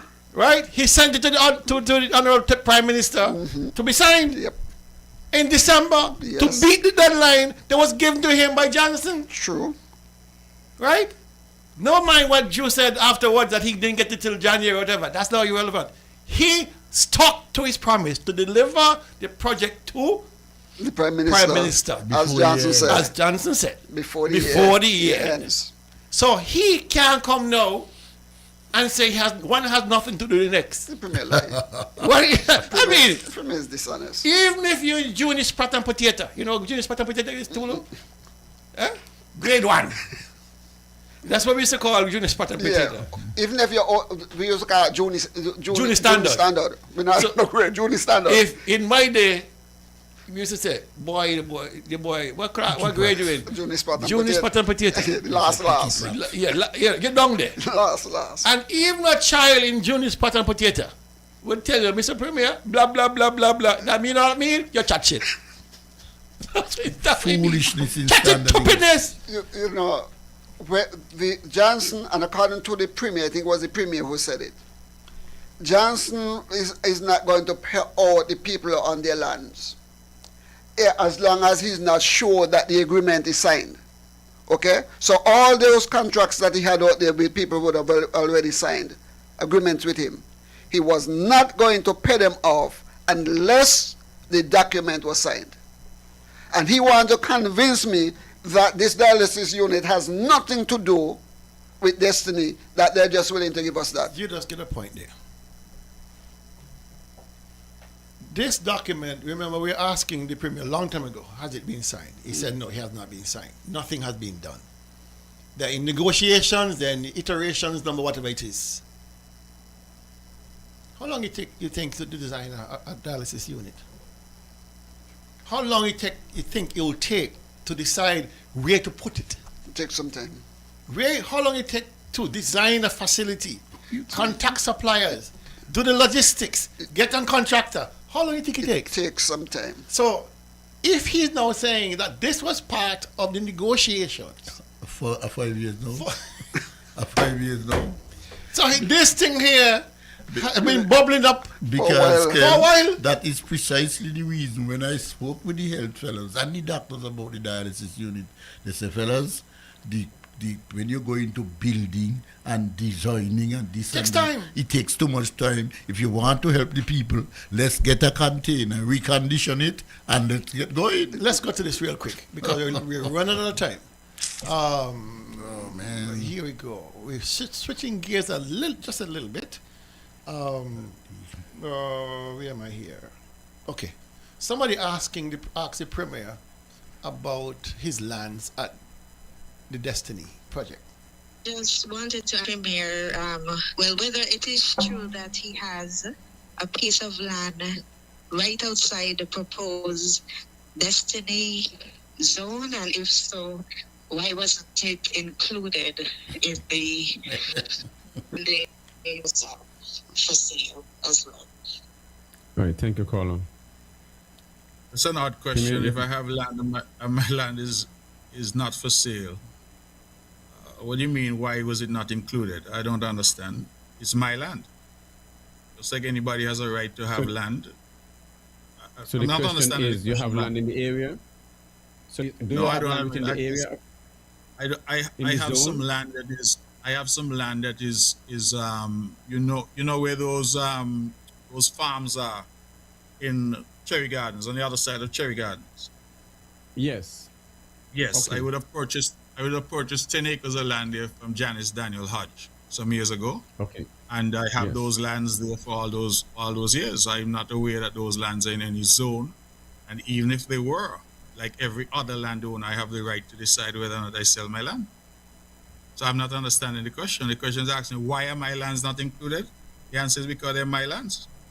You're right. Let me hear you talk. Let me hear you take daily. Let me hear you take. The lands in particular are indeed part of the zone. That's the first instance. These lands are in the part of the zone. If you looked at see where the boundaries of the SSZ, it includes that area behind the sports complex, going up that road where those farms are, which encapsulates his land. And the caller is absolutely right in asking, how come you didn't sell? How come you didn't want to sell? Right? He says he land and he has a right to sell. Right? But he is calling other people to tell them to sell. Who do not want to sell? Who do not want to sell? You're begging them to sell. Who do not want to sell? Yeah. And furthermore, it begs the question, what is the long-term objective? You know? To get close to the action. He's probably going to be a part, he's not going to sell it, but he going to be a part of the zone? Yeah. He going to be a part of destiny? He has enough money. Anyway, another question came up about this part. My wife was hired by Destiny some time ago to contact owners of lands in the area to determine whether or not they'll be minded to sell their lands. Some have agreed to sell, some have said they will not sell, some have negotiated, and I believe that process is still ongoing. I'm not in a position to tell you whether people have sold or dropped out because I'm not part of that process. But I can confirm that my wife is working on that project as a realtor. She was approached by them and she is assisting them in reaching out to potential sellers, to owners of lands, and trying to determine whether or not they're minded to sell. I think that was the position from day one, and that continues to be the position. As I said, in relation to who has dropped out and all that, I'm not in a position to comment on that because I wouldn't have that information. Let's take this call. Good afternoon, Target. Yeah, really, you ain't want nothing clearer than that. Where if you decide you're not gonna sell, or you wanna sell a small portion or anything like that, you don't agree, you disagree with the destiny, it costs you. But Elon, that's my land not for sale. But he out there ready to go declare zone over other people's land. And that's plain and simple. And this is the problem I have. How he a throw his stone and a hide the hand. He land not for sale. But he gonna declare a zone over other people's land. People land that they don't pay for. He telling people go to the bank, go invest. Take money by truck and back on thing. And the project, the developers, the project that the developers fully after they bring in is they're not paying, they're not spending the money. Only when they want to bribe you. Thank you, caller. All right. Now, here's the position. The Premier's wife is the most politically exposed person that I know. Because she has entered into a contractual arrangement with this Destiny people for which she derives a financial benefit. And the financial benefit is dependent on her husband's actions. That's a clear conflict of interest. She is deriving a significant financial benefit from the actions of her husband. How is this not corruption? How is this not conflict of interest? Where whatever your husband does accelerates your earnings. And only he can make that happen. How is this not a conflict of interest? Nevis International. I mean, I want people to take off their political hat for a minute. Put on your common sense hat. If your husband is doing something that benefits you as the wife, isn't that something that the law says should not happen? The law says it. This is not a situation where it's just husband and wife, you know. This is the premier of the country. This is not a normal situation, a normal transaction. And this is what has happening. He said his wife was selected by the people. Why you think even if she was selected, why you think they select her? Because they have you. Because they have he to push the button. I have you. Yeah, but then in addition, fellas, she's the only one. Only one. Man, forget about the only one on that. No, The but fact I mean, is, she can't be the only one. the fact is, if your wife is in a position to gain You're the only one. credit or gain money from your actions in the premier, that should send a wild signal to you. But you know I can't do it. I have to recuse myself, or my wife has to be. My wife can't take it. How did he answer that? That was posed to him one time, and his response was, His wife is a professional. a professional private person. Yeah. And are you saying that my wife is not because she's my wife, she cannot make a living? That is his response. Let's take this call. Good afternoon, on target. The only one. Good afternoon, on target. Good afternoon again, Kel. Good afternoon. And the same wife was selected by these people to buy the lands or sell the land. And yet he don't know that somebody like Mr. Parry, he don't know that they lost 5 acres over there because Mr. Parry got his back. She wouldn't know. Of course she'll know, because he's the one who said that she was selected. And so, if Mr. Parry contract lapsed and Mr. Parry regained his property, he would know from the same wife that is selected. He knows. He knows. I mean, this guy is just, I don't know, he really think he's talking to stupid people. At this point, you know, you just got to throw up your hands and continue to pray for this man. Rather. Thank you, caller. Dele, I have a proposition for you. Because you just highlighted that the law states that this deal between the premier and his wife linked up with the Destiny Project is illegal according to the law. Yeah, it's a conflict. I think that is important again for us to come back and revisit that and let people know exactly what the law states in relation to this. So put that on the agenda, because people will think that we are just speaking, but when they hear what is there in the law, and again, but who is there to enforce the law? Who is there to enforce that law? Let's take this. That's a matter for judicial. Good afternoon, on target. Yeah, good afternoon. So why you tell me the nigga man you break the laws? All the time. Yes. So we sit down in this country and watch him break laws. Me couldn't do it. I couldn't do it. They got me a jack lang. Well, how we allow him to be in this country breaking laws, man? How we allow that? When we asking the people in this country, how longer we are not allow him to be breaking laws in this country? Good afternoon. Thank you. Is there any personnel in place that could investigate this matter and prosecute this matter? It's a case for judicial. Not even judicial review. I think anybody of standing can make a complaint to the court, to the not only court, to the the integrity in public life. Beyond them, to the DPP? DPP. The For, no, not ombudsman is a waste of time. The DPP, because this is a white collar crime. This is in contravention to the anti-corruption bill. Whether the DPP will take it on is another matter, because he'll be cognizant of the consequences of his investigation. He would get fired. Of course, I mean, Listen. Everybody protecting their work. No, not everybody. Listen, if this was a blue collar crime, jail. Yeah, but it's a white collar crime, and therefore people look the other way and say, yeah, well, you know. It's a no. So is a case then we're in a position where the leadership knows that I could do this and get away with it because nobody's there to touch me or nobody will dare to touch me? Look what he did at Paradise Beach with, okay. with the illegal buildings that were set up down there for Paradise Beach.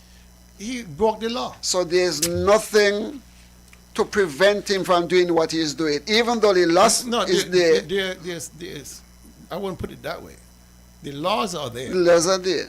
The question is who will enforce them.